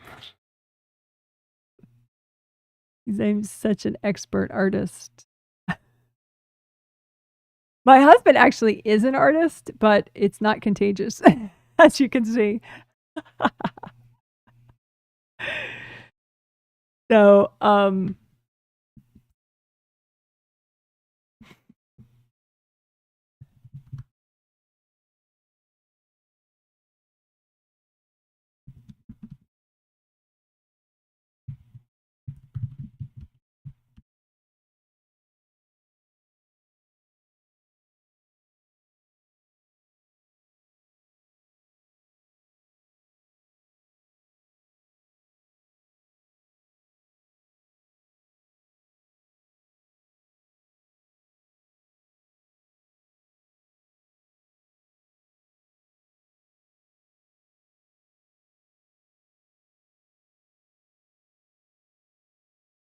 okay.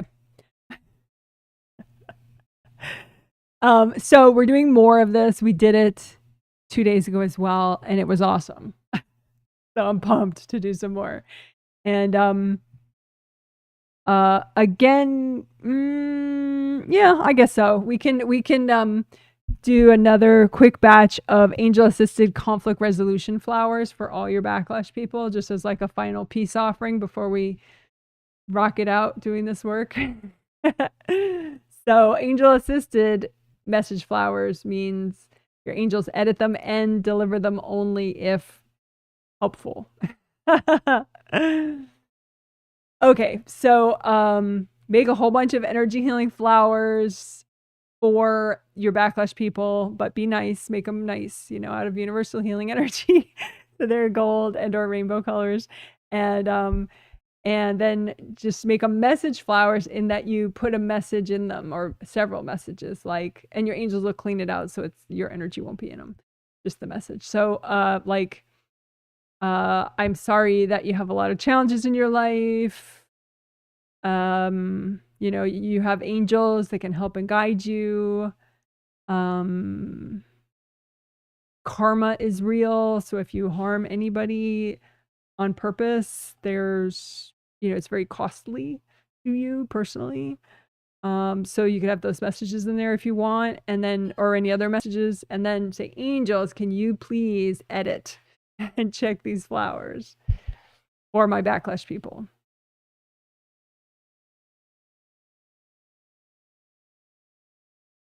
Deep breath. And then, say to your angels, can you please deliver those message flowers, conflict resolution flowers to my backlash people only if it's going to help. And that way, if some of your backlash people, maybe it would be worse if they got message flowers from you. So your angels won't deliver those. They'll just destroy them. So good job. So that was just a quick, repeat of what we already did, angel assisted conflict resolution flowers, which we did earlier in the healing. AA conflict resolution flowers, angel assisted. So now we'll just get to work doing this, which we did 2 days ago as well. So you have your gold sun for your 8th chakra, which is above the top of your aura. And then you have the gold, or here it's orange, but imagine it's gold. Your gold flowy tube, which is your 7th to 8th connection between, it's like a tube of energy. It's not like a hard object, but your gold flowy tube between your 8th chakra and your astral body 7th chakra, right? And at some point you could have some damage, some hard objects stuck in there, and that could be introducing some junk because invasive beings and people can cord the area where the the hard objects are. So this time we'll do it a little more boldly and like sort of all at once. So we're going to first get rid of all the invasive beings that are sort of hovering around, you know, messing with your 7th to 8th connection, especially where the hard objects are and the damage is. So angels, can you recycle any invasive beings anywhere near the 7th to 8th chakra connection? Can you recycle any beings even thinking about messing with my 7th to 8th chakra connection? And just take some deep breaths while your angels do that for you.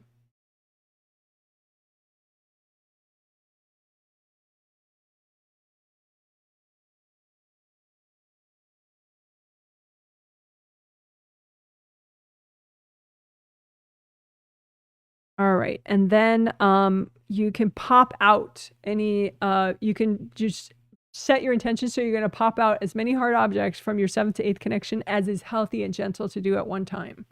Okay. So just pop them all out, you know, or drag them out and just blow them all up. And it's kind of fun to do, and it's kind of a badass thing to do. And it kind of is a good sign to people that try to mess with you if they happen to be watching that, you know, wow, how easy does she do that? I guess I'm wasting my time screwing with her, you know? So make sure to just enjoy yourself. And be like, oh, how easy is this? All right. So move out any hard objects stuck in your 7th to 8th connection again. Maybe there's still some more. Any that are healthy and gentle to get rid of right now, move them out and just blow them up and be like, oh, that was so easy. Right? And again, you know, angels, if there are any invasive beings anywhere in this connection messing with this my 7th to 8th connection, can you recycle them? And then melt cords from people going into the 7th to 8th connection. So no cords at all. This is the most invasive place that someone could possibly cord you. So do not tolerate it from anybody. Just melt all those cords and use the gold light to repair. So there are no holes, no leaking, no places people can cord. Just a gold flowy continuous tube, you know, not a hard tube, but just, you know, an energy connection. Lots of gold light. If you notice any leaking, just focus extra gold light there. Maybe there's a hard object you missed. You could pop those out. Keep using gold light. If you're still leaking, you know, again, say angels, can you recycle any invasive beings in the way of this repair? Deep breath.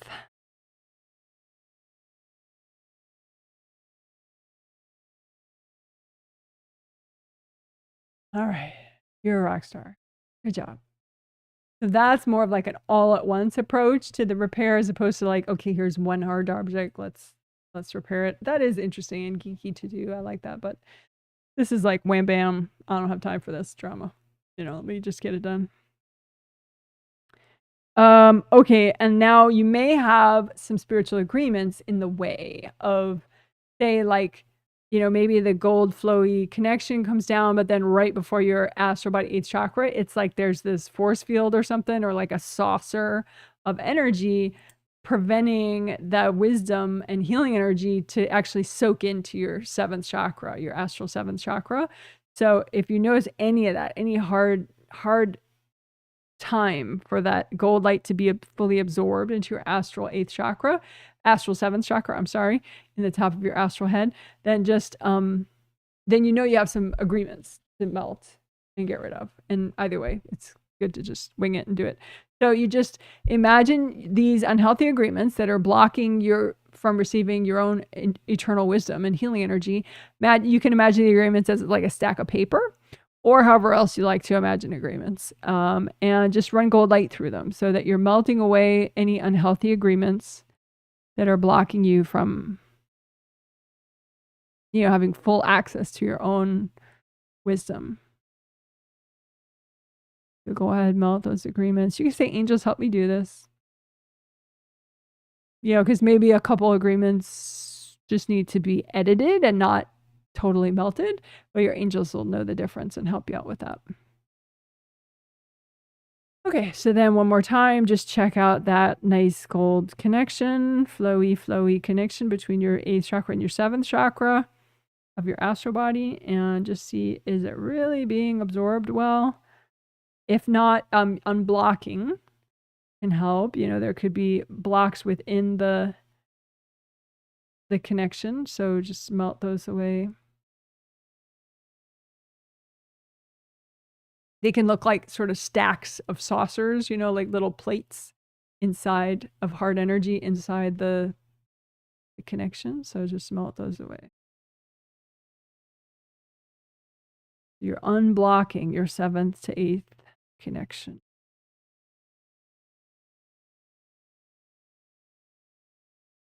You want to see that gold light coming down and have it be pretty pure still when it goes down, like not mixed with a lot of junk, right? So you want it to, you know, if it's mixed with a lot of junk, then just keep unblocking and repairing so that it's all nice and gold as it all the way down to your astral 7th chakra. And then just see, is it really, really, really being fully absorbed by your astral 7th chakra? All right. And you can say, you know, angels, help me have really good flow here.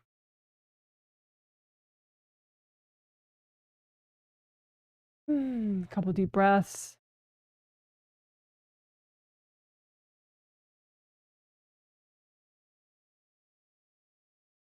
All right, good job. Woohoo.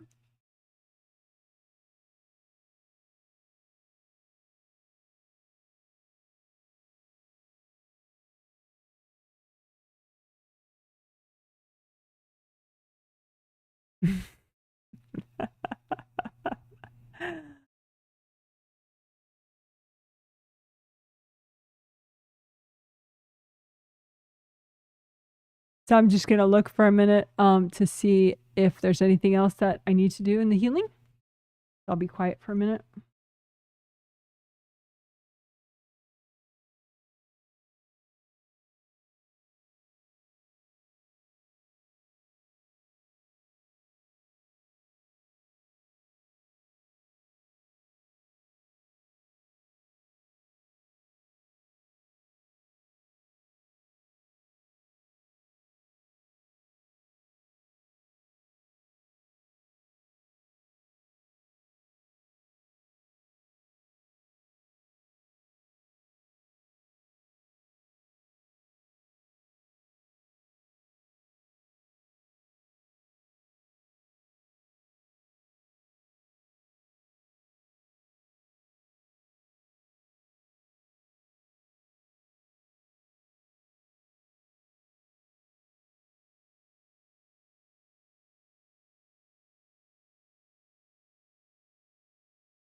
Okay, this is another thing that I said that we would work on today.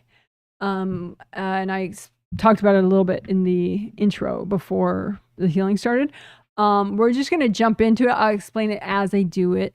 But you can imagine a river that is yours, and it represents your personal power.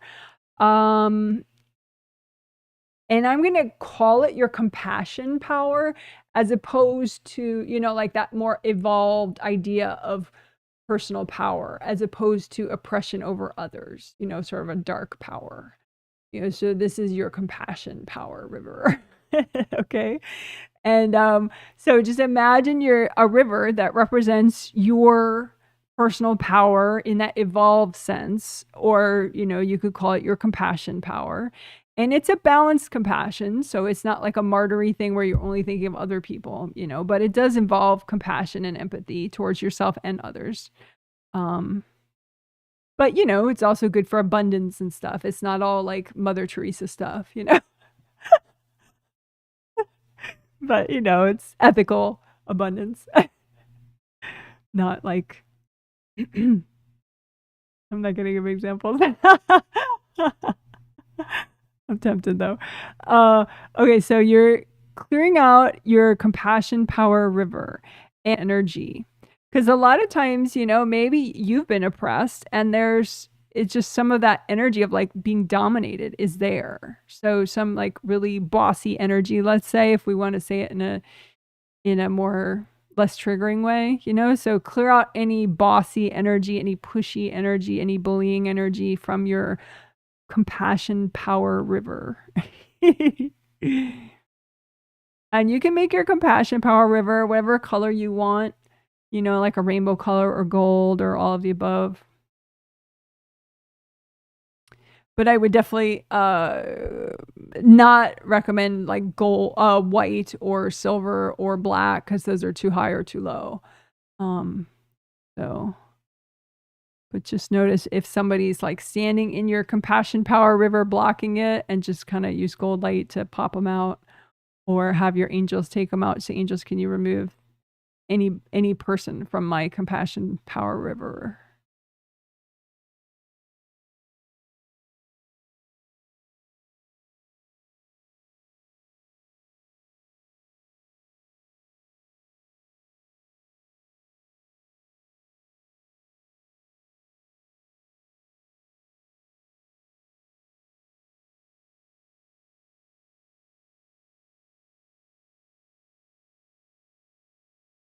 And you can comfort yourself as you do this, because sometimes, it's really like it was on a bad day, let's say. If we want to, be really light about what we're saying, rather than be too triggering. But, these were bad days when your compassion power river got blocked up in this life or a past life. So just try to be supportive and gentle, but, get it done. To be like, it's okay. I love myself. It's okay. I love myself. I have angels. I'm safe. My angels can help and guide me. This is going to work out.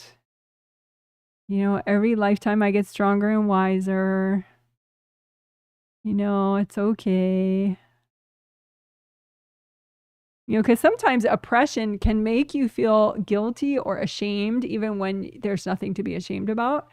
So, just be conscious of that and kind of gentle, like strong and gentle, as you're kind of clearing out this stuff, clear out the shame, clear out the guilt, and just be comforting with your voice to yourself as you do it. Like, hey, it's all right. It's okay. It's okay to wash this out. It's okay to restore yourself. It's okay to let go of this stuff. It's all right. You can keep the wisdom and just let go of the oppression.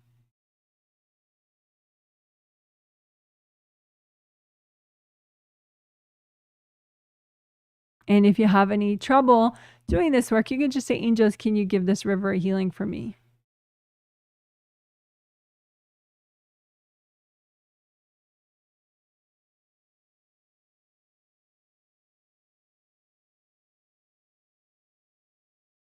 All right, great job.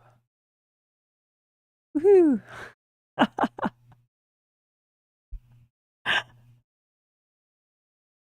Oh my gosh.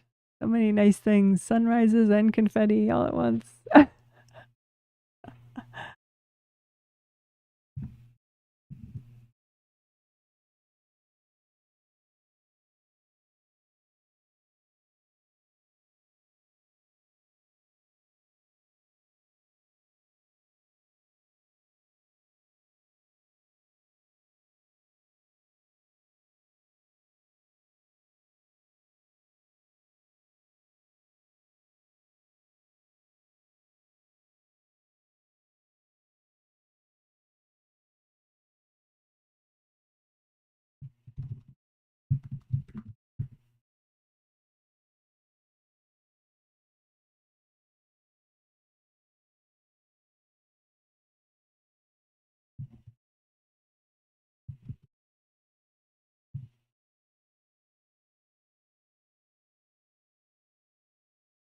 Okay, so now we're going to wrap up, including clearing resistance.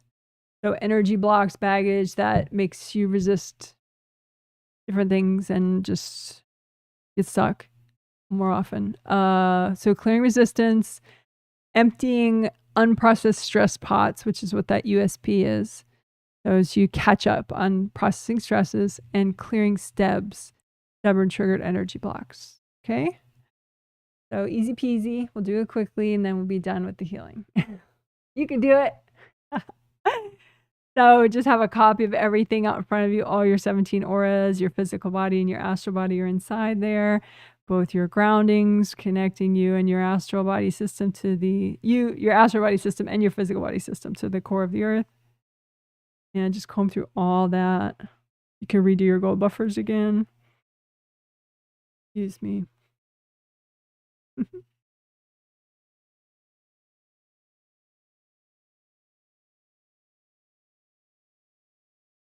Comb through your auras above your head so that you can bring in new positive change energy.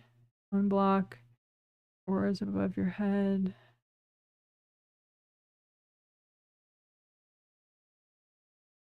Unblock your auras from, like, say, your thighs all the way down to beneath your feet. Comb through your groundings.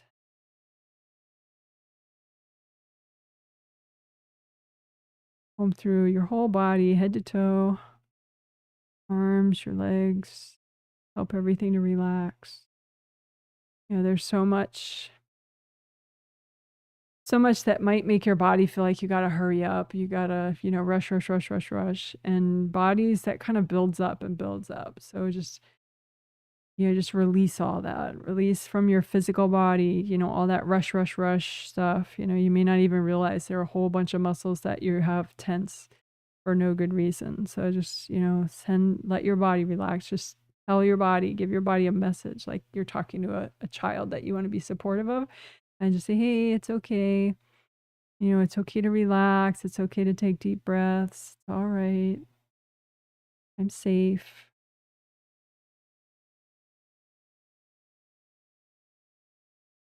All right. And for clearing resistance, you could make a gold blanket out in front of you and pile onto it any baggage or copies of any baggage. It causes you to be in resistance and just make things harder than they need to be, including any energy that's been dumped in your space that causes you to be resistant, or, put on there any energy that's been dumped in your space from other people.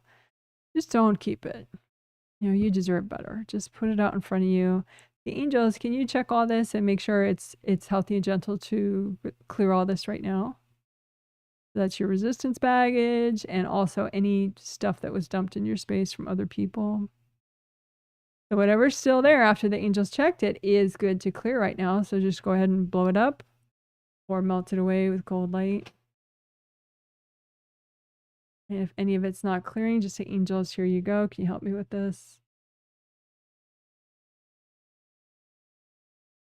So then unprocessed stress pots, that is, you don't literally have pots in your space, but it's a easy visual way to catch up on processing your stresses and clearing, blocked energy from experiences that you've had that maybe were a little too much to deal with at the moment.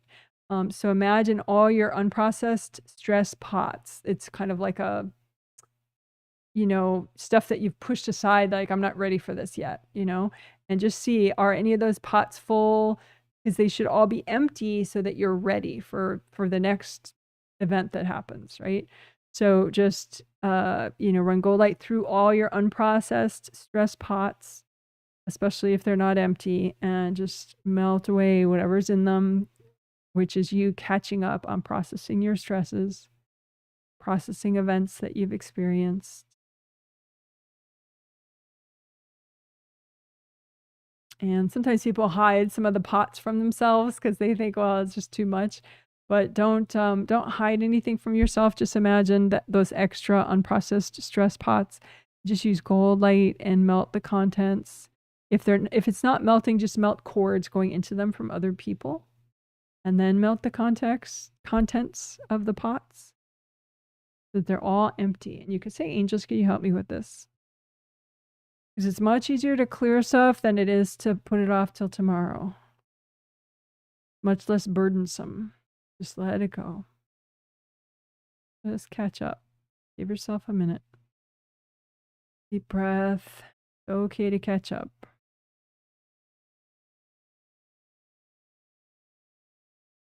All right, great job. And so the last thing is STEBs, which stands for stubborn triggered energy blocks that are still bothering you, still triggered in some way in your space. So just pile them out in front of you or copies of them out in front of you. Any stubborn triggered energy blocks that you still have that haven't cleared, and bring up red earth energy straight from the core of the earth into this pile. Melt cords going into the pile from other people or from yourself. And just, you can blow up all these energy blocks or melt them. You can say too, angels, if there are any invasive beings in the way of this work, can you please recycle them? Go ahead and melt these blocks. Melt away your resistance, which might be gluing them together, and then melt the blocks. All right, good job. We'll do that one more time, but faster. So put out the stubborn triggered energy blocks in front of you, red grounding, melt cores with gold light. Angels, can you recycle any invasive beings in the way? Blow up the blocks or melt them. Give any leftovers to your angels. Angels, can you help me with these?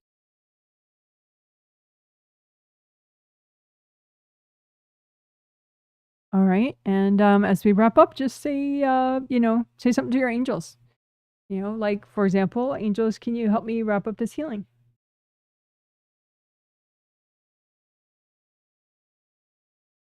Angels, can you help me with my power, confidence, and flow under pressure? Couple deep breaths.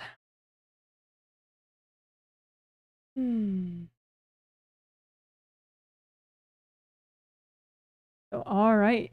That's amazing. That's a healing. You're a rock star. Woo, woo, woo, woo, woo, woo, woo. All right. Good job.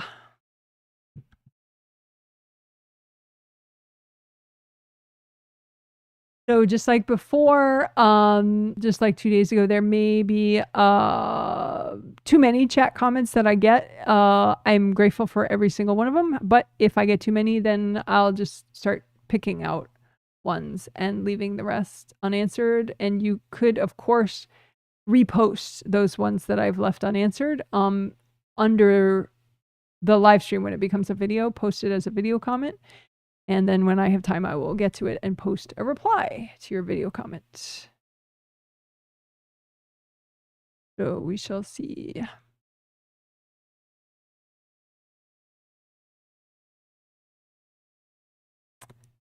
All right. And if your question involves me taking a quick look at you or somebody else, please put your initials and their initials, first and last name, because I use names to read more accurately. So rather than saying my boss, say my boss PM if their name is Patty Marie, or whatever. Okay, fine. But please no, like, read my life story kind of questions. Really ever. But if there is a longer question or more involved question that you really want to ask, just hand the energy of it to your angels and then post it later as a video comment. And if and when I have time, I will post a reply. Okay. Looking for where I haven't read comments yet. Okay. Tuning in, feeling really tired today and yesterday. I realized maybe it was aura damage and tried to repair.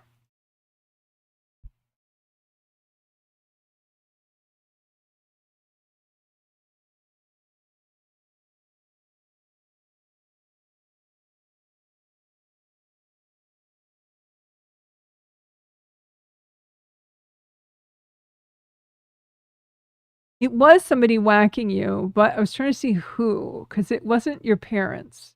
It wasn't either of your parents, and it wasn't your neighbor or anyone related to the building you live in. I don't know who that was. But yeah, there was somebody whacking you. So it was the 3rd chakra damage that was making you more sleepy and tired, and 7th chakra damage. You did an okay job repairing it, but not fully. There were just some cords and evasive beings in the way of the repair, so your physical 7th and physical 3rd did not fully repair. But even now, the very back of the physical 3rd, you could unblock that more. Melt cords going into it and repair it just a teeny bit extra. Mostly done though, but melt cords, back of physical 3rd. Do a little extra of that. Someone says, thank you. You're welcome. Someone says, hi from Evanston. Oh, I didn't mention before, this amber ring is from Dave's Rock Shop in Evanston, Illinois, which is just north of Chicago. Because I used to live in Chicago for many, many years. Hello from Evanston, Illinois, 33 Fahrenheit and cloudy, so just above freezing. Hello to you. Hello, Janet and everyone from Las Vegas, 54 degrees and sunny. That sounds nice. Hello to you. Wow, I feel like more of my own energy is returning to the mid-back area. That's nice. Well, that's good. So maybe that is good that we do the good karma windows section rather than when we used to just do base of skull points. Oops. That's not what I meant to click on. We used to just do those 2 rows of acupuncture points, and now we unblock and repair all the meridians and points that you can see on that diagram right there. And behind all those. And then we also, you know, we combed through to find energy blocks, bigger ones that were in that area, and then we recycled the beings hooked into them, and then we melted cords from people, and then we melted the blocks. So you could keep doing that work if you want. It was part of the good karma windows section. So it'll be the chapter title within a day that shows up will be good karma windows, back points, and flow zone. So I'm using that term back points to mean all the points that you see right there. Even though there are really cool points that are also back points that are not visible right there, that are the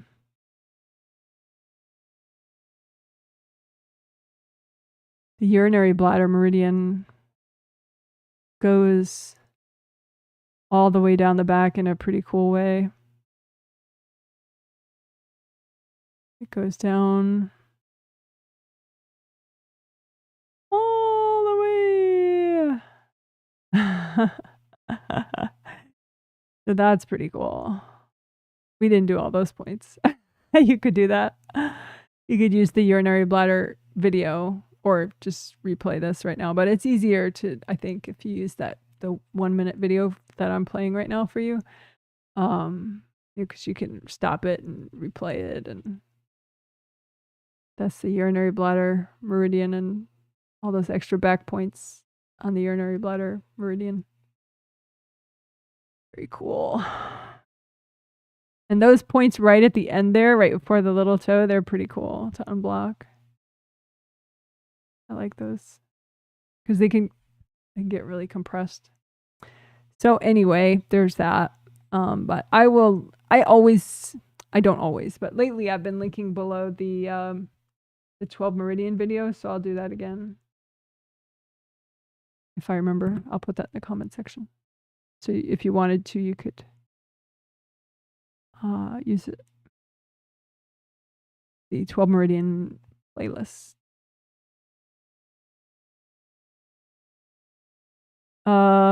Someone did some confetti emojis. I'm glad you're excited. Someone says it's good art. It's good art. Oh, my 7th to 8th connection. It's funny. Yeah, useful art. I could agree with that. It's useful art. How can we repeat the 7th to 8th connection work to keep it healthy and gentle? Well, I think if you just do the, like we did, we just did the angel assisted conflict resolution flowers before it. So that helps your backlash people to start pulling out of your space and be less pissed off at you already. Then you can take advantage of that heightened peace, hopefully, to get your work done. Yeah. You know, melt cords from backlash people first, but the angel assisted conflict resolution flowers may do the same thing but more, you know, than just melting cords to your backlash people, because it could actually help them to resolve their, you know, get unstuck from their whacking mode, at least for a while. Someone says, can people or invasive beings put devices in my skeleton, like in my right hand in that puffy area below the thumb? Yes. Can I remove devices from bones the same way we remove energy blocks in the aura chakras? Yes. Yes. Yes. Yeah, energy. Bones can have blocks in them, blocked energy in them. So yeah, but the fleshy area, I think you're talking about, like there's a really cool point there. Don't know if I'm gonna remember which one it is though.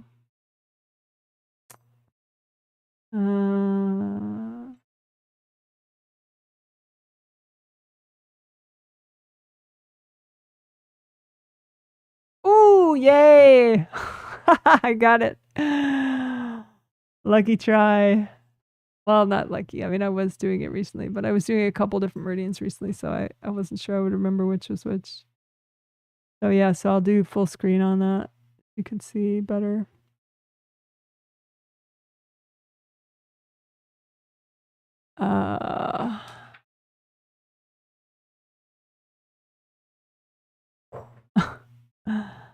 Trying to show it. There we go. Okay, so this is the large intestine meridian, which is super cool in the back. That's the zigzag one in the upper back. But here, this, you know, 1, 2, 3, 4. So that fleshy part you're talking about is large intestine 4, the fourth point in the large intestine meridian. And it's good for like a million different things. So it's a good one to, you know, sort of double check. Is it, you know, unblocked? Is this whole route unblocked and flowing and happy? You know, are these little chakras happy and not smushed? You know, because I think that's really probably what's going on more than the bone. Yes, you can have energy blocks in your bones, but it's probably that meridian, the large intestine meridian, that part of it, and specifically, I think even, you know, large intestine, you know, the whole 1, 2, 3, 4, 5, you know, the point in the wrist too. You could just do that whole route, large intestine 1 through 5. Just keep repairing that and let the meridian expand and repair, and let the chakras in it repair and get better flow. But, you know, do it gradually, so healthy and gentle kind of thing. You could just work it over a couple days, you know, on both hands. Gentle, gradual. So if that helps, that's large intestine meridian. And like I said, that's the one that's becomes the shoulder zigzag,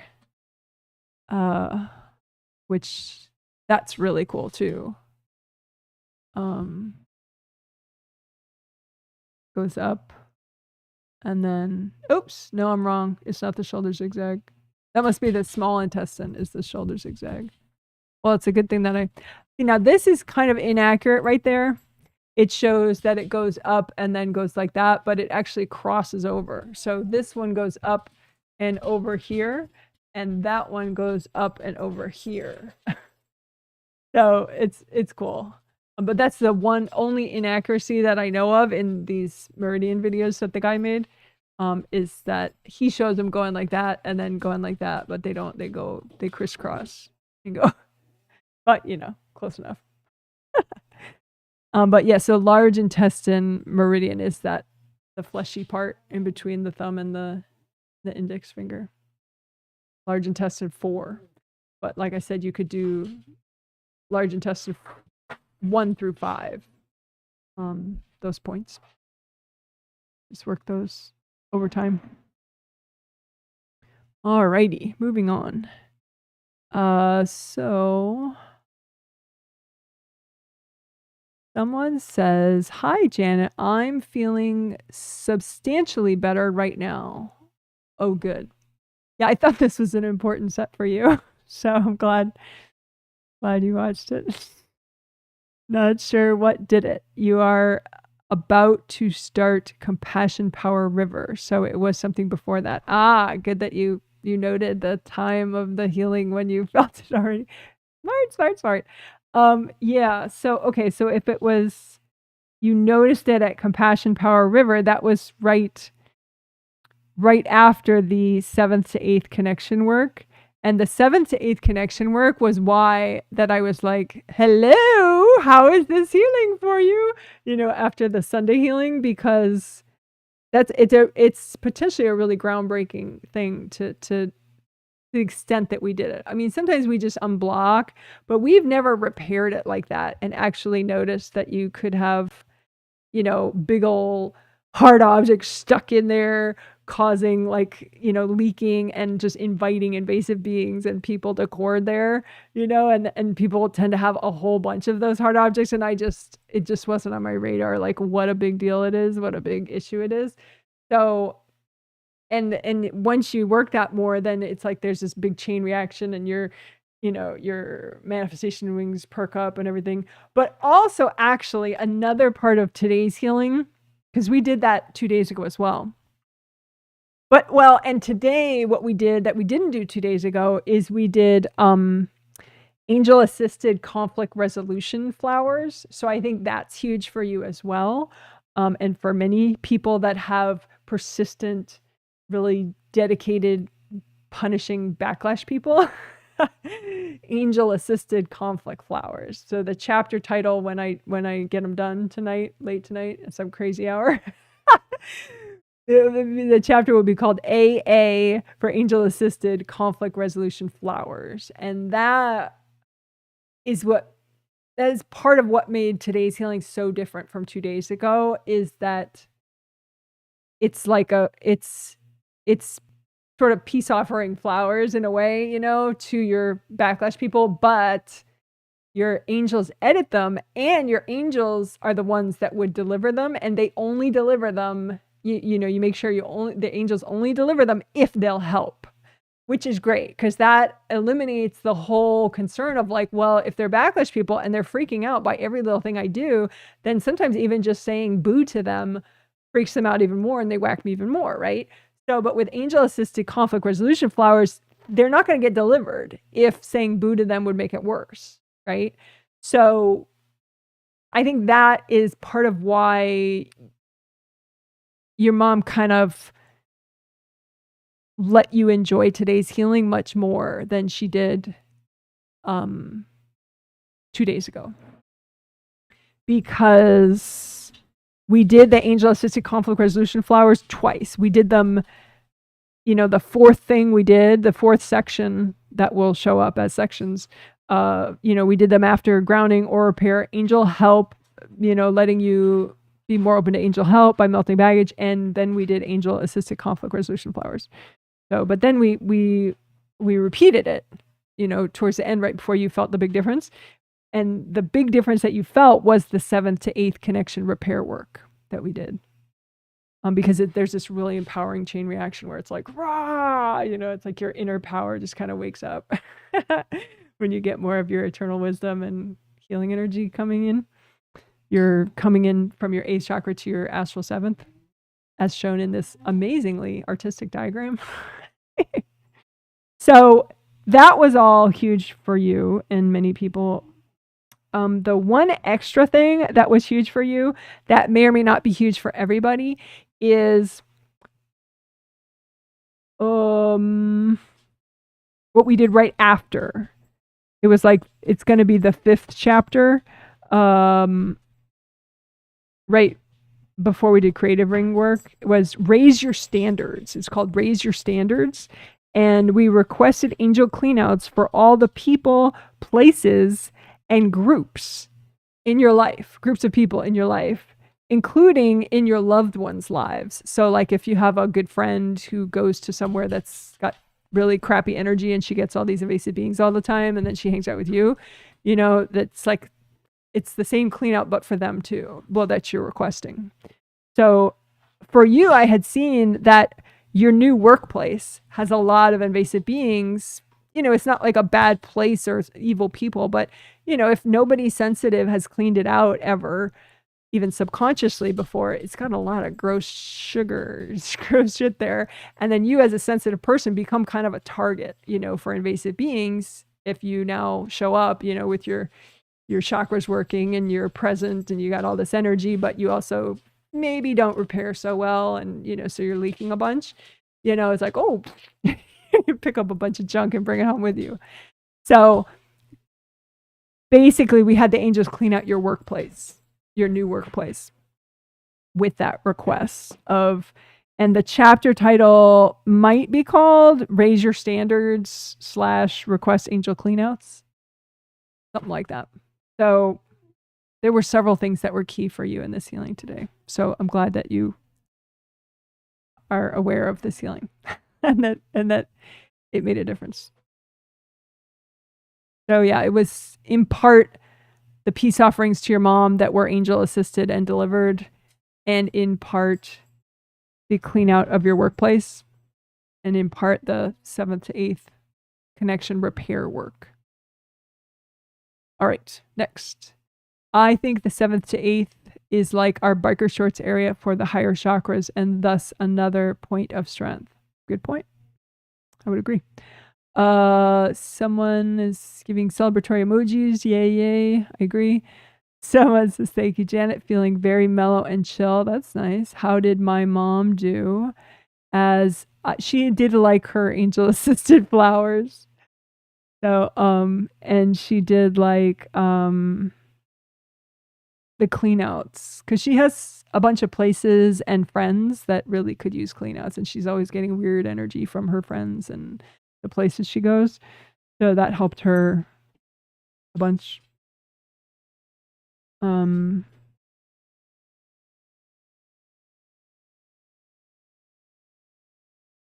She liked the compassion power river work that we did. Because like most invasive people, she has a lot of oppression energy in her compassion river. And so that kind of darkens her and makes her more invasive. Because she can't have just the pure evolved power. She's so, because it's mucked up with old junk that was dumped in there during traumatic times. So she liked that probably the best, the compassion power river clearing that we did, which is the last thing we did before the wrap up. Anyway, as I move towards my move and new job, I'm afraid of her reaction. Nothing has happened consciously yet, but I feel it's coming. I think she's been reacting to it forever. You know, I don't think there's anything more than all that you've been feeling this whole time. I think she's been doing her best to prevent you already. What you've seen is her best, her best effort to control you and suppress your determination. So yeah. But yeah, keep doing the angel assisted conflict resolution flowers just because they're edited and then they're only delivered if they help by the angels. So you can keep doing that. But yeah, just clear your fear. That's just gonna get in your way if you keep the fear. Smith says, thank you so much. Enjoyed the triplet set and feel like I grew and became a bit more wise. Good. Yay. Trying to fall asleep has been pretty hard lately. I haven't been able to self-heal in that subject. Cleaning the home may help, but is there any additional, my angels, that may help? I'm starting to feel exhausted on my body. Thank you. I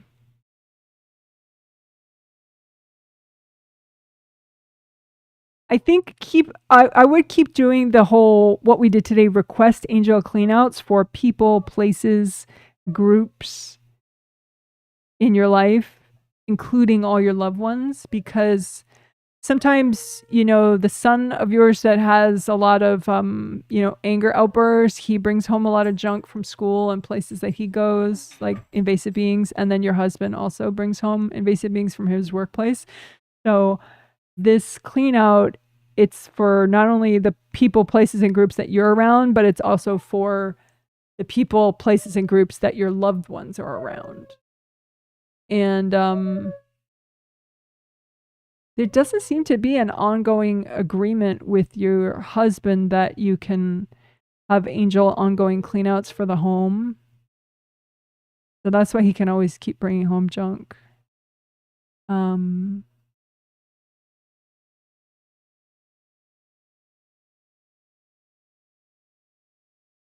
Yeah, he just agreed. So I think he was in the way of that. So, but he's like, oh, yeah, sure, that sounds good. So that should improve, but I would, you could do that more consistently. Just get angel cleanouts for everybody. And the thorough way like that, like clean out the people you're around, the place, ask the angels to do it, but have them clean the people you're around, the places you go to, and the groups of people that you're around and that your loved ones are around.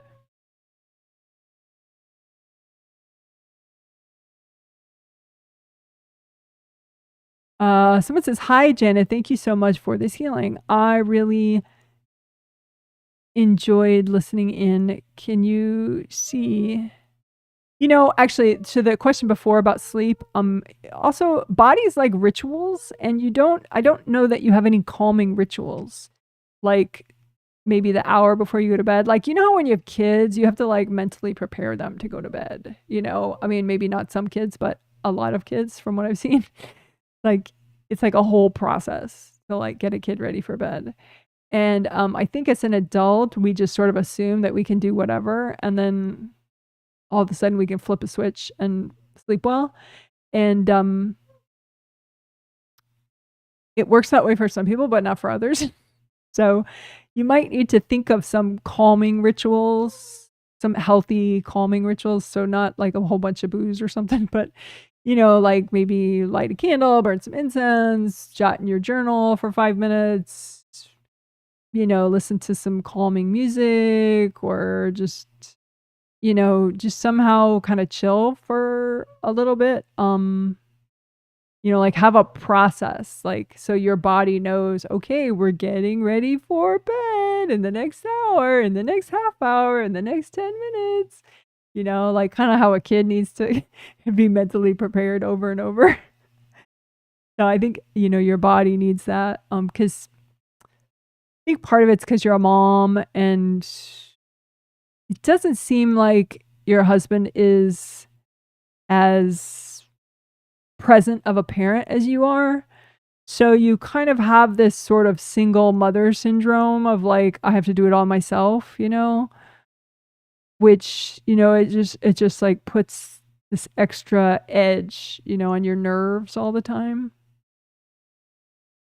Maybe like empty unprocessed stress pots before bed, or, just think of some energy technique that's simple enough that you'll actually do it. Maybe really, really, you might have to find something incredibly simple, but, just try to find some rituals like that where you can just switch modes, you know, so you're not in like your hypervigilance mode and then just expect your body to drop into deep sleep. I hope that helps. It might take a little thought, you know, to develop a sequence of rituals that you personally like and your body that work for your body. Hope that helps. Someone says, thank you so much for this healing. I really enjoyed listening in. I'm glad. Can you see if I'm out of my angel's way enough about love life and letting them be the hands? Ah, yes. Yeah.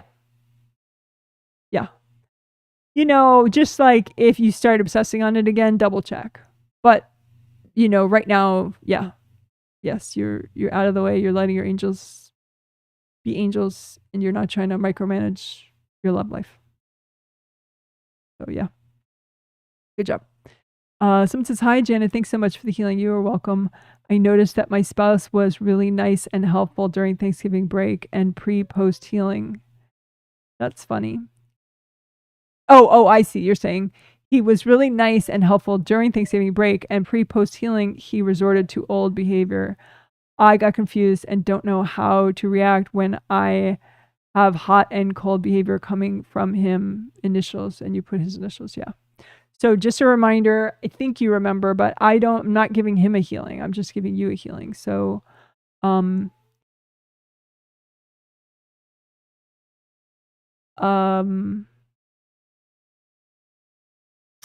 people go through moods, you know, I mean, he goes through moods maybe more than the average partner though. So it's good to think about this and think about, you know, how do you,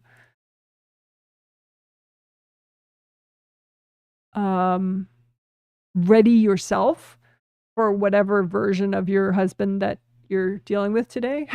You know, is it the cranky snippy one? Is it the supportive kind one? Is it the avoidant absent one? Which is it? You know?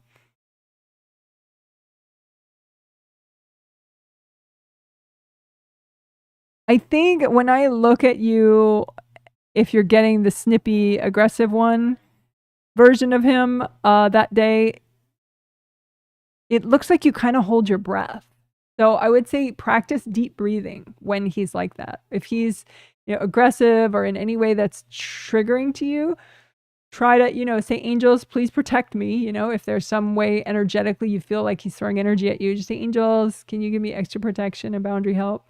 You know, and then just deep breathe, you know, breathe deeply. It's not going to cost you anything. And just, you know, like try to train your mind because you kind of clench up and kind of like you want to hold your breath till it's over, but it's not like just a 30-second thing. So that's not a good plan.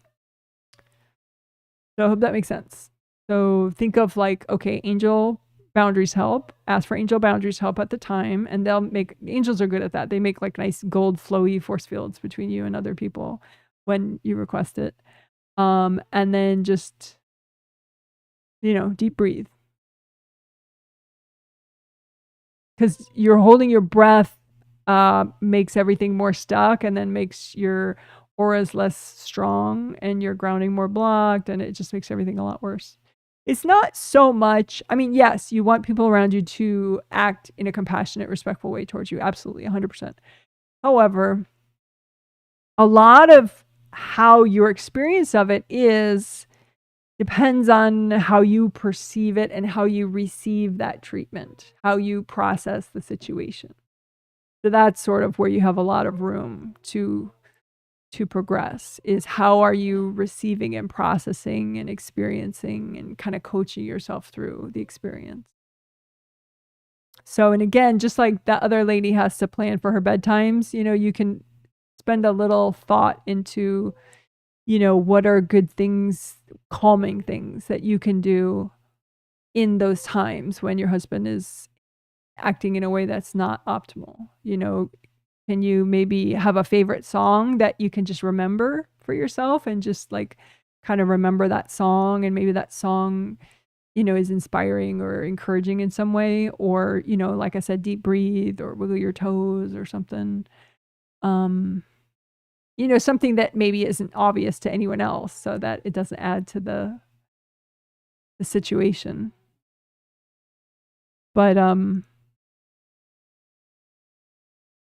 if you're wondering why he can shift like that, it's, I mean, he gets triggered and less present, and then he starts channeling, and he's like only half there. And so then it's like he just sort of parrots a whole bunch of, you know, you'll probably notice he's kind of repetitive about, you know, what he is pissed off about or what he complains about. And it's just a bunch of energy blocks that his energy is stuck in, you know? So it's like baggage that he never quite clears. So sometimes it's not triggered, and so he's nicer and he's more present. And then sometimes his baggage gets triggered, and then he's only half present, and he's kind of sitting in all that baggage, and he tends to blame you for it, you know, which is not your fault. And it'd be nice if he was working on getting a grip on that, but it doesn't seem like he is. So, you know, like I said, there's still a lot of room for you to improve your experience of that situation by, you know, work your non-resistance, work your deep breathing, work your self-comforting in the moment, you know, like plan it ahead of time. How can I self-comfort myself in the moment? Okay. Like, for example, there could be an affirmation or something, a quick affirmation that you can memorize for yourself that, you know, helps set your energy in a good way to so you feel stronger in those moments. Like one example maybe is like, I was born ready. I kind of like that expression. I was born ready. It's like, it's kind of a badass sort of idea, you know, like I was born ready, man. I'm ready for this. I was born ready, you know. It's got a little swagger to it, you know. So, you know, everybody's different, so maybe that doesn't inspire you, you know, but like I said, maybe there's a favorite song or an affirmation or something you could practice so that in that moment you can, you know, recenter and reset your energy in a good way. So I hope that helps. Someone gives pretty emojis, thank you. Someone says, thank you, beautiful soul. That's so nice. Thank you so much. Someone says, hi, Janet, thank you for the healing. I was feeling very scattered and tired before the healing and still feel that way. Dun, dun, dun.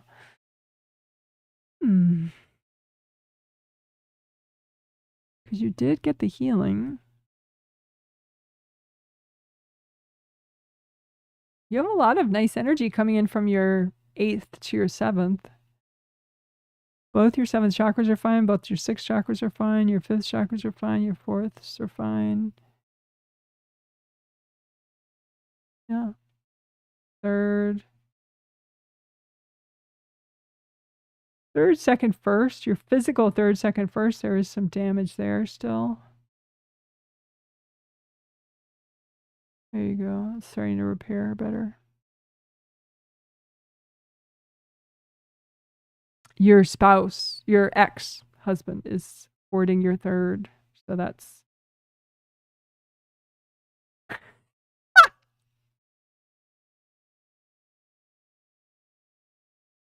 he's so funny.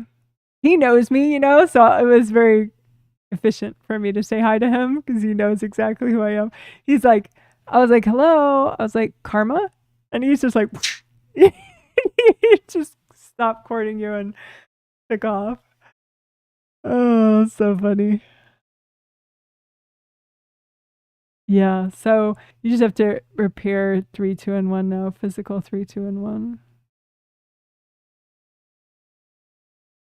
He's just, you know, he's just the whole thing about the reality of,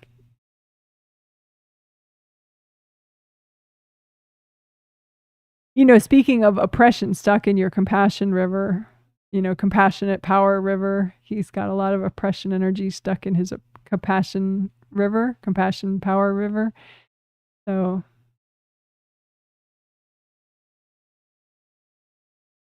I told him that he could let his angels give him this whole healing that I just gave everybody today, that, you know, he could get it from the angels, you know, for no charge because the angels are giving it to him. And, you know, maybe that would help him, you know. So he likes that idea.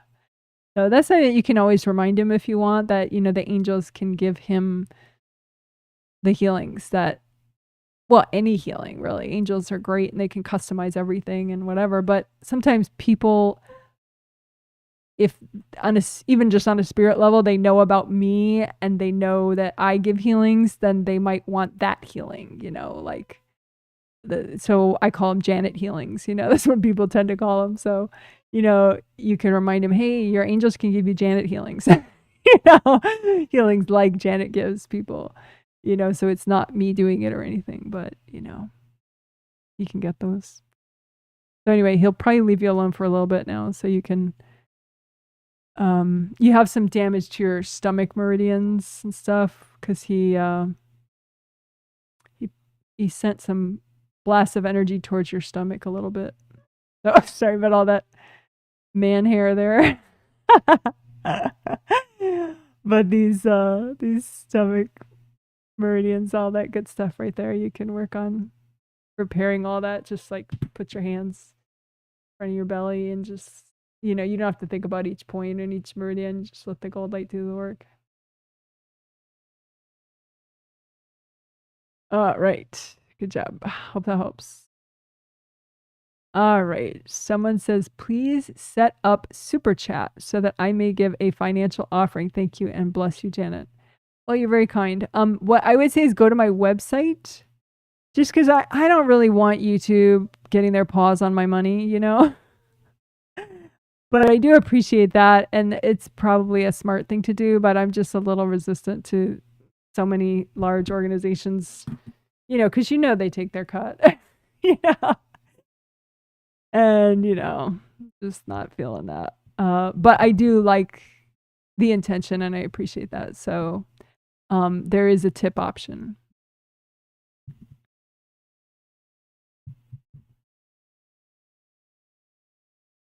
That you can use. So if you go to my website, which is jwhealing.com, then you just go, maybe I'll make the JW a little more obvious. jwhealing.com. But then there's a payment page, and then there's a tip option right there. It's really pretty. You can see it's like a little flower icon. You'll like it. And you can put a custom amount and a little message. It's very cute. So thank you for the question or the mention about super chats. I appreciate it. But yeah, yeah. So that's why I don't currently have super chat set up. I don't want PayPal getting a cut. I already end up giving a cut to whatever payment processor it is, but then if, whatever. Okay, thanks. So this is he, Janet, thank you. I feel pretty good considering I traveled to a funeral of a close friend this weekend. My friends and I stayed with her son and husband, and it was intense. Yes, I'm sure. Well, good. I'm glad you feel pretty good.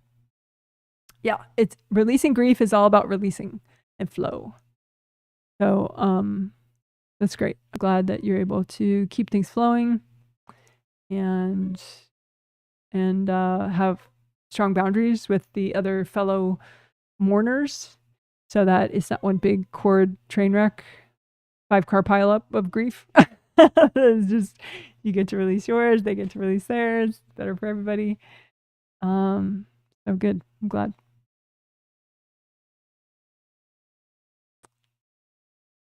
And I will give a little news item.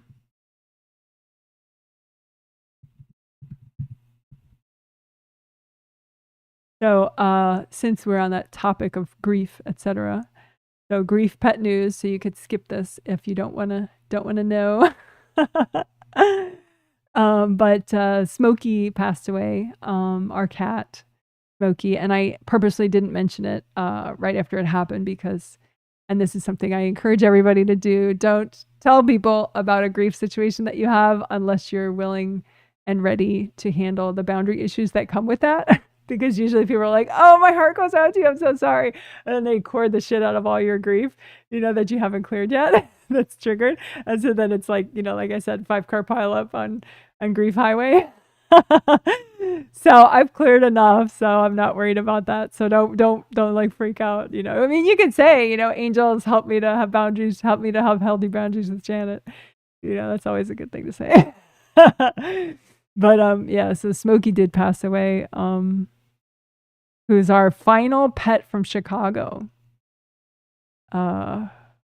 We came from Chicago to here by car, bringing 7 pets. We bought a special car for it. We bought a Dodge Grand Caravan, which has it's like a big minivan with these fold down seats that stow away into the floor so that, you have as much room as you can get. And, because we had 4 cats and 3 dogs, and we brought them all across country. And my wonderful husband created a documentary video of it. So if you want to see, and fun fact, this was, well, not fun at the time, but fun fact now, that was before I knew about aura repair, before the angels had taught me about aura repair. So I had all sorts of aura damage. I didn't have chakra damage, but I had a lot of aura damage, and I was doing my best. But as you watch me in the documentary, you'd be like, yeah, that makes sense. She didn't know about aura repair. But anyway, so we brought 4 cats and 3 dogs to Washington State with us. And Smokey was the only one left who hadn't crossed over. So it finally was his time on last Saturday. Of course, it has to be a weekend. And but fortunately, the angels helped us get an appointment for him so we could assist him. So it was as comfortable as possible for him to transition. So there you go. So no more cats, no more in-body cats in the house. We have the house is full of angel pets that are visiting constantly.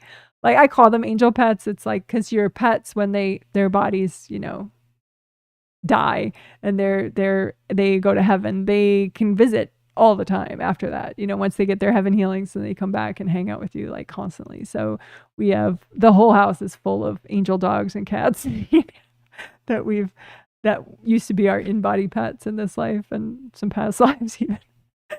So it's pretty ridiculous. So he's part of the pack now, the angel pet pack. Which is fine, but it was very sad at first, which is why I still have like puffiness on my eyes, I think, probably. I haven't totally fixed all the eye puffiness yet, from crying about it. But being able to release grief really, really helps. Makes it a lot less painful, helps you to the point where I was a little too cheerful for my husband. Because I'm pretty damn good at releasing energy blocks, as you can imagine. And so I'm pretty good at releasing grief. So, I mean, yes, I cried a lot and, it bothered me, but not as much as it would bother like a normal person. So my husband was like, why the fuck are you so chipper? Which is understandable. So, but anyway, so that's that. So rest in peace, Smokey. You're awesome. So now when he's right here, like, and I'm talking, he can't make the keyboard type because he's just in spirit form now. Oh, there's that. Okay, so enough grief pet news. Now you know. So I think I'm close to being done as far as like how much I'm willing to do. So let's see how many chat comments left there are. How many chat comments are left? Oh yeah, there are a bunch more. Yeah, I'm not gonna be able to get to all of them. So I'll start picking and choosing. Oh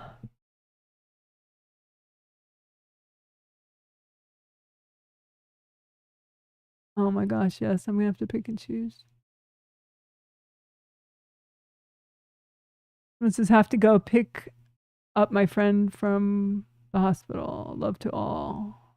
Yeah, I'm glad you were able to watch. I do 5 of these live streams a month. The schedule is on my website, jwhealing.com. So there are 2 more this month. On the my calendar's too far away.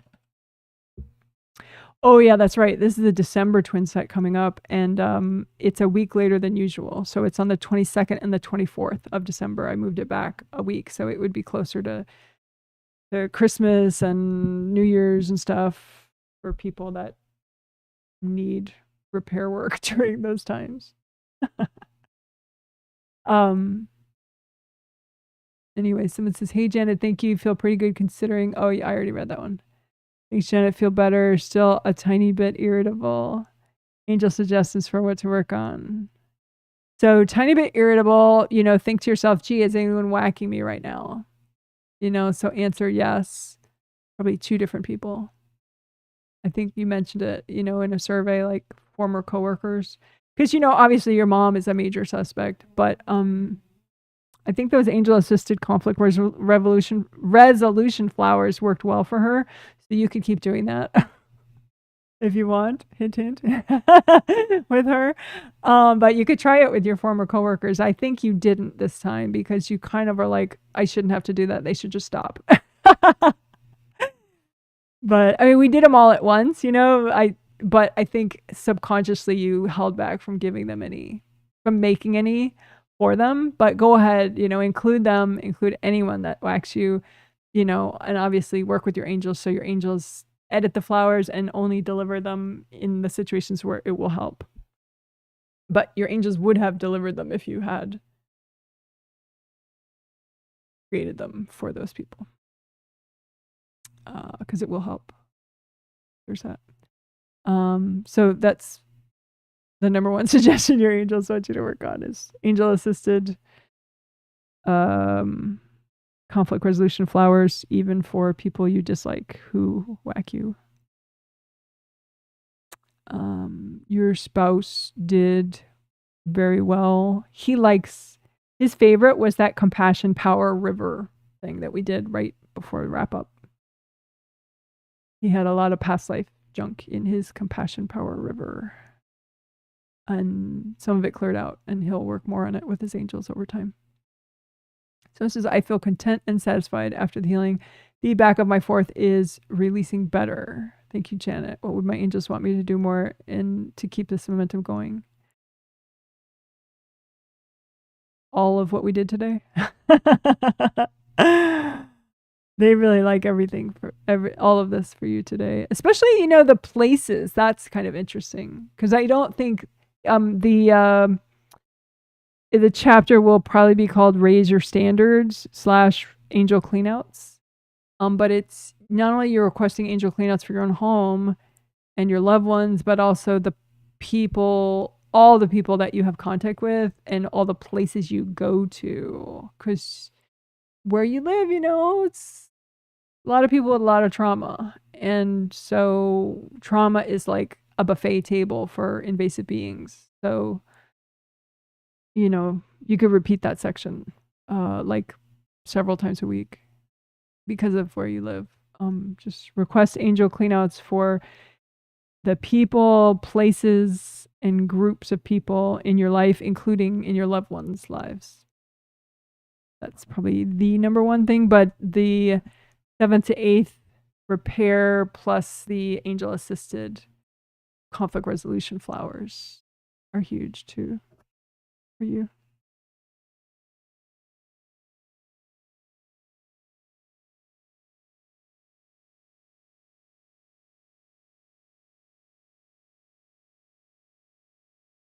Yeah. Okay, someone says, feeling much lighter. Thank you for great work. You're welcome. I'm glad you enjoyed it. Someone says, checking in on, and you mentioned your mother. Can I talk to her soon? I can talk to her soon. Okay.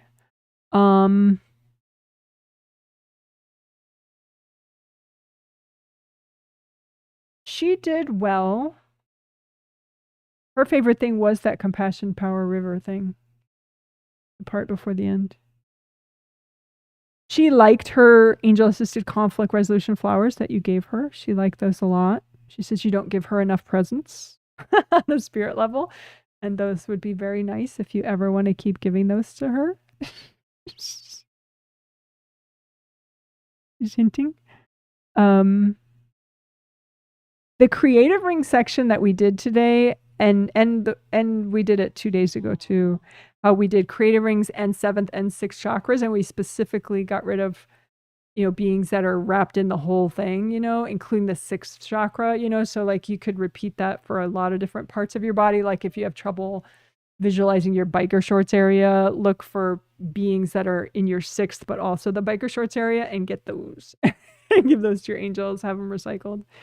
You know, any area that you can't visualize, if there are invasive beings in that area plus your, I mean, don't see, just assume that there are invasive beings in that area plus your 6th chakra. So they're kind of like turning off your 6th chakra when you're trying to accurately see a certain area. So that technique of, you know, when in doubt, look for beings that are in the hard to see area plus your 6th chakra and get rid of those. That's a good one for you.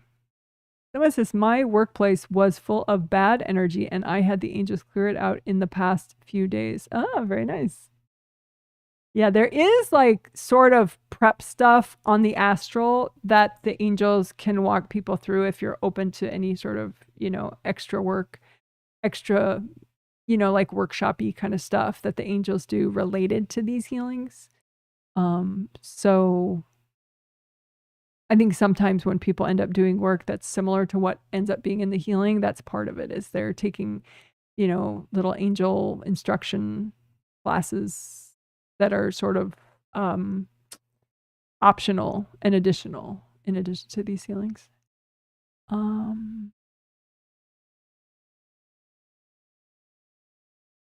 That are on the astral in their sleep. Someone says, just like I've been so bummed out the last many months.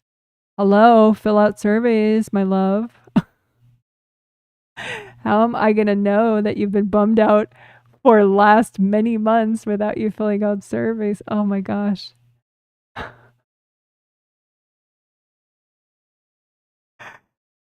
Okay, I'll move on. Because I can help you extra if you fill out a survey. Just saying. Must. Yeah. That's her. Knowing that. I wonder if those whispers will show up. I don't know. Can you hear a whisper? Yeah, they show up. Anyway. So, okay. So I am sorry though. I didn't mean to just scold you about not filling out surveys. I'm sorry that you've been bummed out these last many months, and I wish I knew that consciously so I could help you extra in the healings. But anyway, and feeling afraid lately also. Could you check my energy? Sure.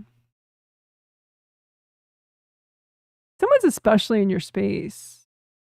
Not your mom. Not your brothers. It's somebody I don't know. Someone I don't remember. Maybe I knew at some point, but it's like sometimes you overbond with friends. I mean, I know that's not a big shock for you. So it seems like that's going on for sure. Like you're overbonding with like 3 different friends. And so it's like the 4 of you kind of jump in each other's spaces. It's almost like this like sort of little girl sleepover energy where you guys just all pile up in each other's spaces. So yeah, I would just wash out your friends. I mean, yeah. Yeah, just wash out your friends, uncord from your friends. It's like some people have boundary issues typically with people they hate. Some people have boundary issues typically with people they adore. And so you're in the adore category. Like you tend to have boundary issues with people you adore. So anyone you adore, line them up and melt cords. Just say, hey guys, you're so amazing. Let's try some breathing room for a sec. And just uncord, you know, and call your energy back from them because you have a ton of energy in their space, and call it back and have angels clean it out and bring it to yourself. And And just maybe a tricolor soak a couple of times to bring up earth energy from the core of the earth at red, bring it up at orange, bring it up at yellow, and just kind of sit there with one of those 3 colors of earth energy all around you, like you have a mini forest of earth energy around you. Just try to be separate, because even when you're having a good time, being separate is not your tendency. You're like tend to overbond with people. So if you heal your heart chakra just a little bit more, I mean, I think actually your heart chakra is not so bad right now. I mean, you just got the healing. So just remind yourself, hey, I have a lot of people that love me, but I need to breathe. You know, my body needs room to breathe. Me as a spirit, I need room to process. Because like your stress pots, you know, those in the wrap up section, we did this thing, empty unprocessed stress pots. So you imagine all these pots that should be empty so that you're ready for whatever comes next.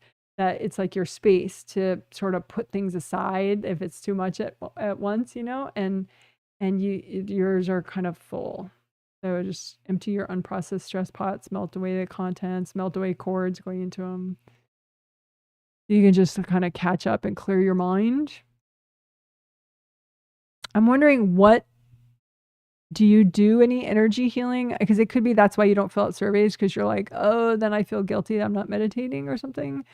So I'm wondering, because if you do stuff, I'd be curious to know what you do regularly. It's okay if you don't, like, I'm not trying to shame you, but I want to know like what you do regularly, so then I know if it's efficient or not, because you just seem kind of full. You know, like you're grounding, your friends are in your grounding. So it's not like indie grounding is where you use gold light or gold fire, gold water, gold grease, whatever, gold soap and water, and you just scrub everybody out of your grounding and don't let anyone like hook into your grounding. It's not like a big hug thing. It's just you hugging the earth and that's it. Right? So just have you in the earth and that's it. Just all the way down, and just so that, because it's like you can't drain out anything. You're not releasing enough. There you go. So just, just you in your aura is just you and your grounding. You know, it's like you're in this never-ending like party mode. I know that it doesn't feel like a party, but like part of you just has that instinct, and you overbond, and then you can't release, and you can't breathe. Hope that helps, and please fill out surveys. I promise, you don't have to be perfect to fill out a survey. You could say, I stayed up till 4 a.m. drinking and I haven't meditated in a month. Still, you can still put that on a survey. I promise. All right. Not that that's what you did, but I'm just saying. It's not a perfect contest. It's just that way I can know to pay extra attention to in a healing, or I could add a technique to the healing that you might especially need, that other people also need, if you fill out the survey. Okay. And also with that context of I've been bummed out for many months now, that would like jump out at me from a survey if you put that in a survey. Okay. Thanks for all those insights. You're welcome. So appreciated. It never occurred to me that my new workplace was causing any of my problems. Yeah, I think a lot of the lung stuff, I didn't see it until today, that it related to your workplace. I mean, not only, of course, your mom is always a thing, which is part of why we did the angel-assisted conflict resolution flowers. But yeah, beings from your workplace gumming up your lungs. Thank you so much for the healing, Janet. Feeling a bit better. Is there anything I need to hear from the angels? I'm gonna just defer that. You can work on it yourself. You're very intuitive lately, actually. You could journal about it. If you really have that question in a couple of days, you could post it under the video again. Do my angels have power to clear out workplaces with multiple people? Yeah, they work it out. Do I need to ask an archangel to do that? It wouldn't matter. Angels versus archangels. It's not a thing. It's fine. What about barns with animals? Do I ask to clear all dark energies? Yeah, but don't do it yourself because you don't own the space, you know, but just ask your angels to do it. And you don't need to ask an archangel to do it. I mean, if you want to for fun one day, just for variety because you're getting bored, go for it. But your personal angels are fine to do that, to do all that. It's fine. I know, it's so annoying. Haven't I been blinking the whole time though? No, because I see blinking the whole freaking time. It's so annoying. Yeah, as bad as before, not as bad. Oh, interesting. Yeah, I just saw it just then, so I don't know. Anyway, okay. We're trying to. My husband and I are trying to figure out why the video blinks sometimes. All right. Someone says I fell asleep during the healing. I feel much better now. That's cute. Someone says how did their son do? I'm going to defer that. You could post it under a video later if you still have a question about it. And I'll get to it when I have time. And as a heads up, I mean, most of you know, I try to take off most of the time in between healing sets. Not all of it, because then I do different types of work and I'm always prepping and whatever, you know, and then I prep before the next set starts for several days. But there, you know, if there's a big gap in, you know, me not replying to video comments and stuff, it's probably just because I'm trying to rest and recharge and have a life in between the healing sets. So, but it's still worth it to comment under a video because that's a nice way for me to just go and see if anyone has questions for me, and if I can deal with some, I do, and if I don't, I just put it off till I'm done resting, you know. So, as opposed to an email, which, you know, if I have a preference, you know, if it's not too personal, you know, put it under a video. It's better for me.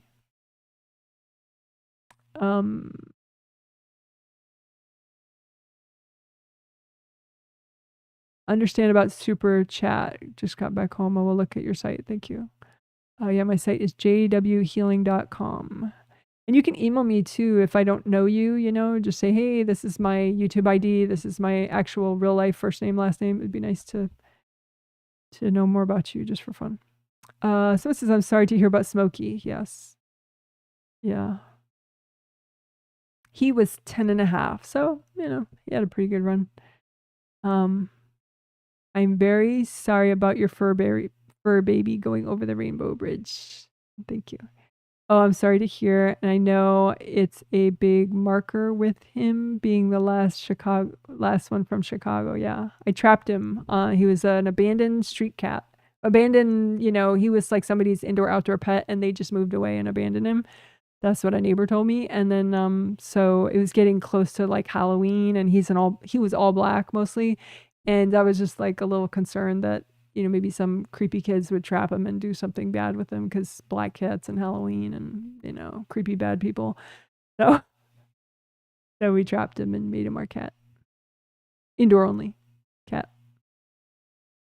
Love that he's an angel cat now. Yes. I'm curious as to how we can prepare for the passing of a pet. If the angels have any advice, say if you have a senior pet. Yes. Well, you know, it's just about releasing grief. I mean, if you're thinking like, well, how do I prepare for yourself? How do you prepare yourself? You just, you know, keep releasing grief, you know, proactively. Because the problem with grief is any grief event that happens can trigger any unreleased old grief that you have about, you know, all sorts of, you know, people passing away or pets passing away or tragic events or whatever. And so try to clear your backlog, you know, of grief, old grief. You know, you can always do that. I mean, that's part of why Smokey's passing was not as hard as it would have been for me because I'm always releasing grief proactively, partially because I'm always talking about grief and releasing grief in healings. And so if I had a lot of grief that I hadn't released, it would all trigger and everyone would court it and it would be a disgusting mess. So pretty much because of what I do for a living, I have to be on top of that. I mean, not perfect, obviously, you know, that's impossible, but yeah, so I'm always doing that. I'm always clearing grief. Trying to release it, let it go. As far as for your pet, I mean, how do you prepare your pet, I guess? I don't think that was your question. So, but if you have a different angle to that question, you could post under a video later and I'll reply to it when I have time. Sorry for your loss. Hope Smokey enjoys healings from the angels. Yes, me too. I think you know, it was so cool though. Like the if you go back and look at, you don't have to, but if you wanted to, you could go back and look at the Friday healing of this triplet set, the first healing of 3. And during the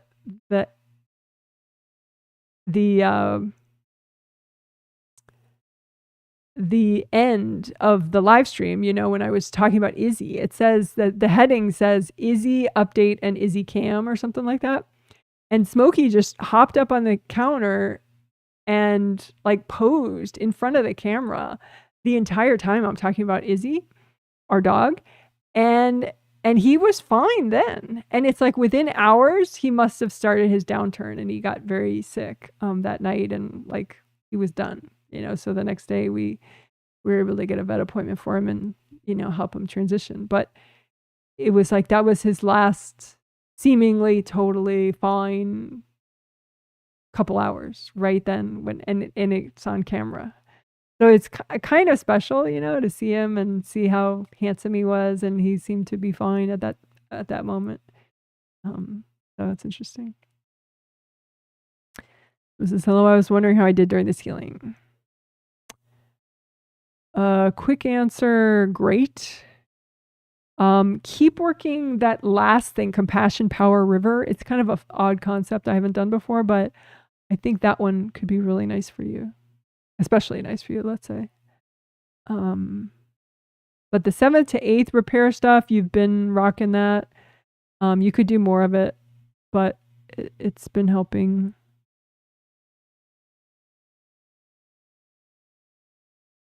You could unblock more your upper chakras, like 7, 6, and 5. I know you've worked a lot on your 4th. I think maybe that's why it looks kind of odd that 7, 6, and 5 are. It's like it's not so much that 7, 6, and 5 are super blocked. It's just that your 4th has such good flow because you've been working it really consistently that it looks odd. 7, 6, 5 look less flowing. You know? So I would say just work the others more so they can catch up to the awesomeness of your 4th chakra, because it's like chakras tend to like, you know, having similar strength. You know, it kind of balances them if they're all similar in strength and you know how much energy they're generating. So I would say heal more 7, 6, and 5 and 3, 2, and 1 just so they can catch up to all the good work that you've been doing on your 4th. It's funny how it's so obvious. Good for you. Someone says last 2 days I got a cold, sinuses running and throat hurting. Is this related to the healing, a release of some sort? I think it's just that time of year.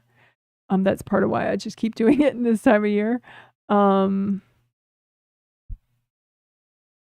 Yeah, I don't think it's why. I mean, I would say if it was, I think you could get some improvement though, like maybe a faster recovery from it if you did more of the, you know, extended sinus mask removal.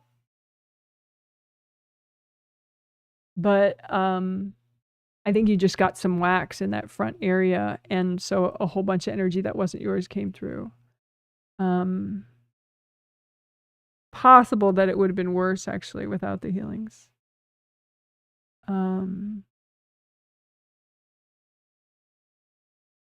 So at this point, at this moment, you don't have damage there. You have a couple like spears along up and down here. So you could remove the hard objects here. Just like kind of comb through and get them out, give them to your angels. And then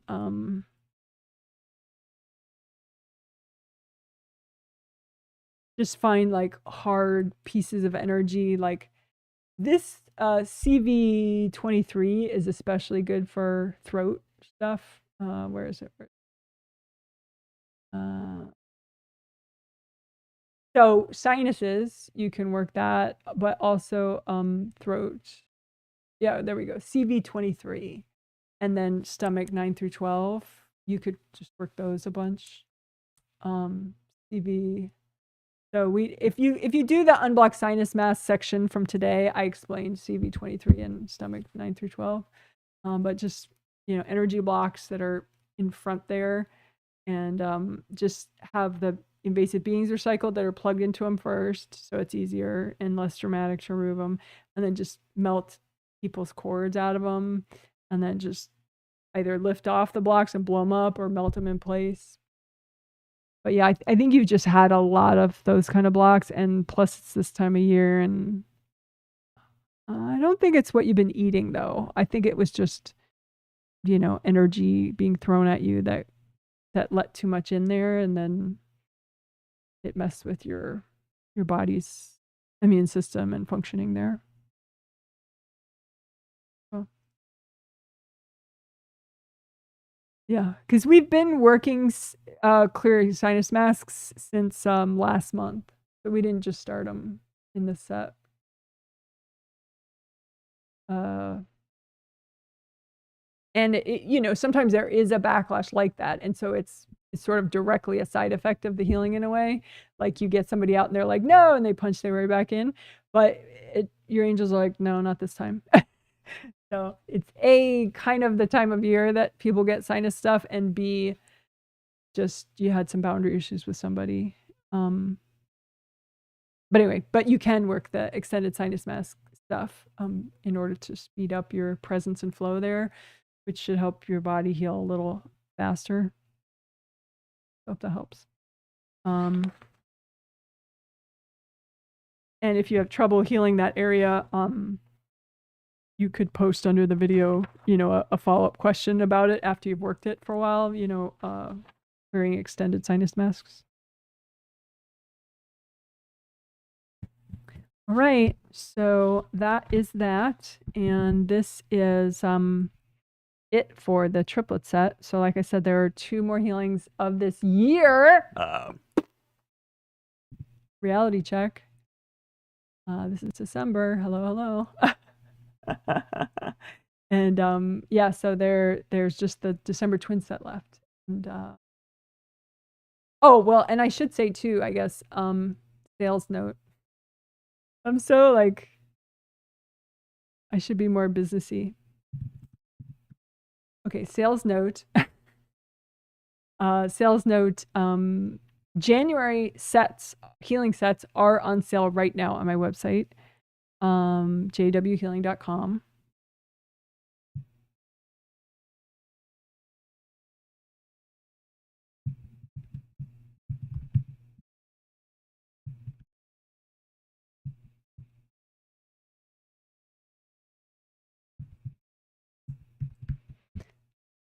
So just a heads up about that. And then on the 15th, the February sets will go up for sale on my website on the 15th of this month. So just in 5 days, the February sets will go up. And I may do something different with like the days of the twin set, February twin set. So I may be sending people a survey about that. I think I want to play around with I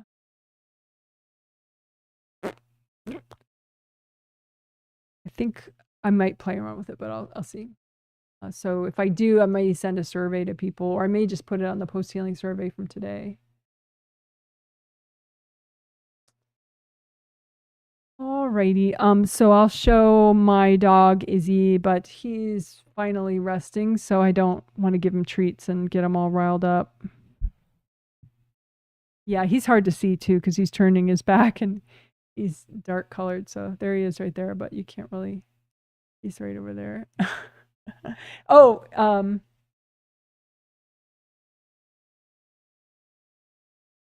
oh, and you can, last sales note, you can buy subscriptions on my website too.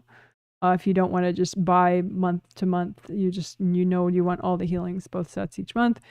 There is a full subscription available for purchase on my website. If you just want the twin sets every month, you can buy a subscription for that.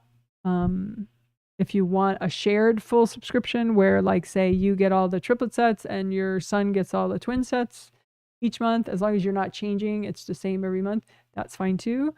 So you can email me to talk about options, and then you can just buy a subscription on my website if that's what you want. Or you can buy one at a time, like the January sets or the February sets. What else? I was going to say something else. Oh yeah, Izzy update. So quick Izzy update, even though I'm not going to show him on camera because he's sleeping and he's turned away. We got a vet appointment for him on Saturday, so that should be good. I'm looking forward to that because we have to talk to the vet about his medications because he itches way too much. Like one medication gave him enough side effects that now he needs more of the other medication, which is kind of crazy, but so that's that. But at least, you know, we're going to meet with the vet, and I emailed all the details so I don't have to like think about it anymore. It's all just all set. So I guess I'll end with maybe just not me, but the sunset, the sunrise image, maybe. That'd be kind of cute. Maybe I'll just make myself small rather than totally limiting myself. How do I do that? Here we go. Okay. Alrighty, so let's see. All right, you're so amazing. That was a healing.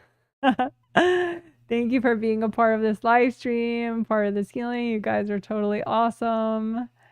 And I'll see you for the December twin set. You're a total rock star.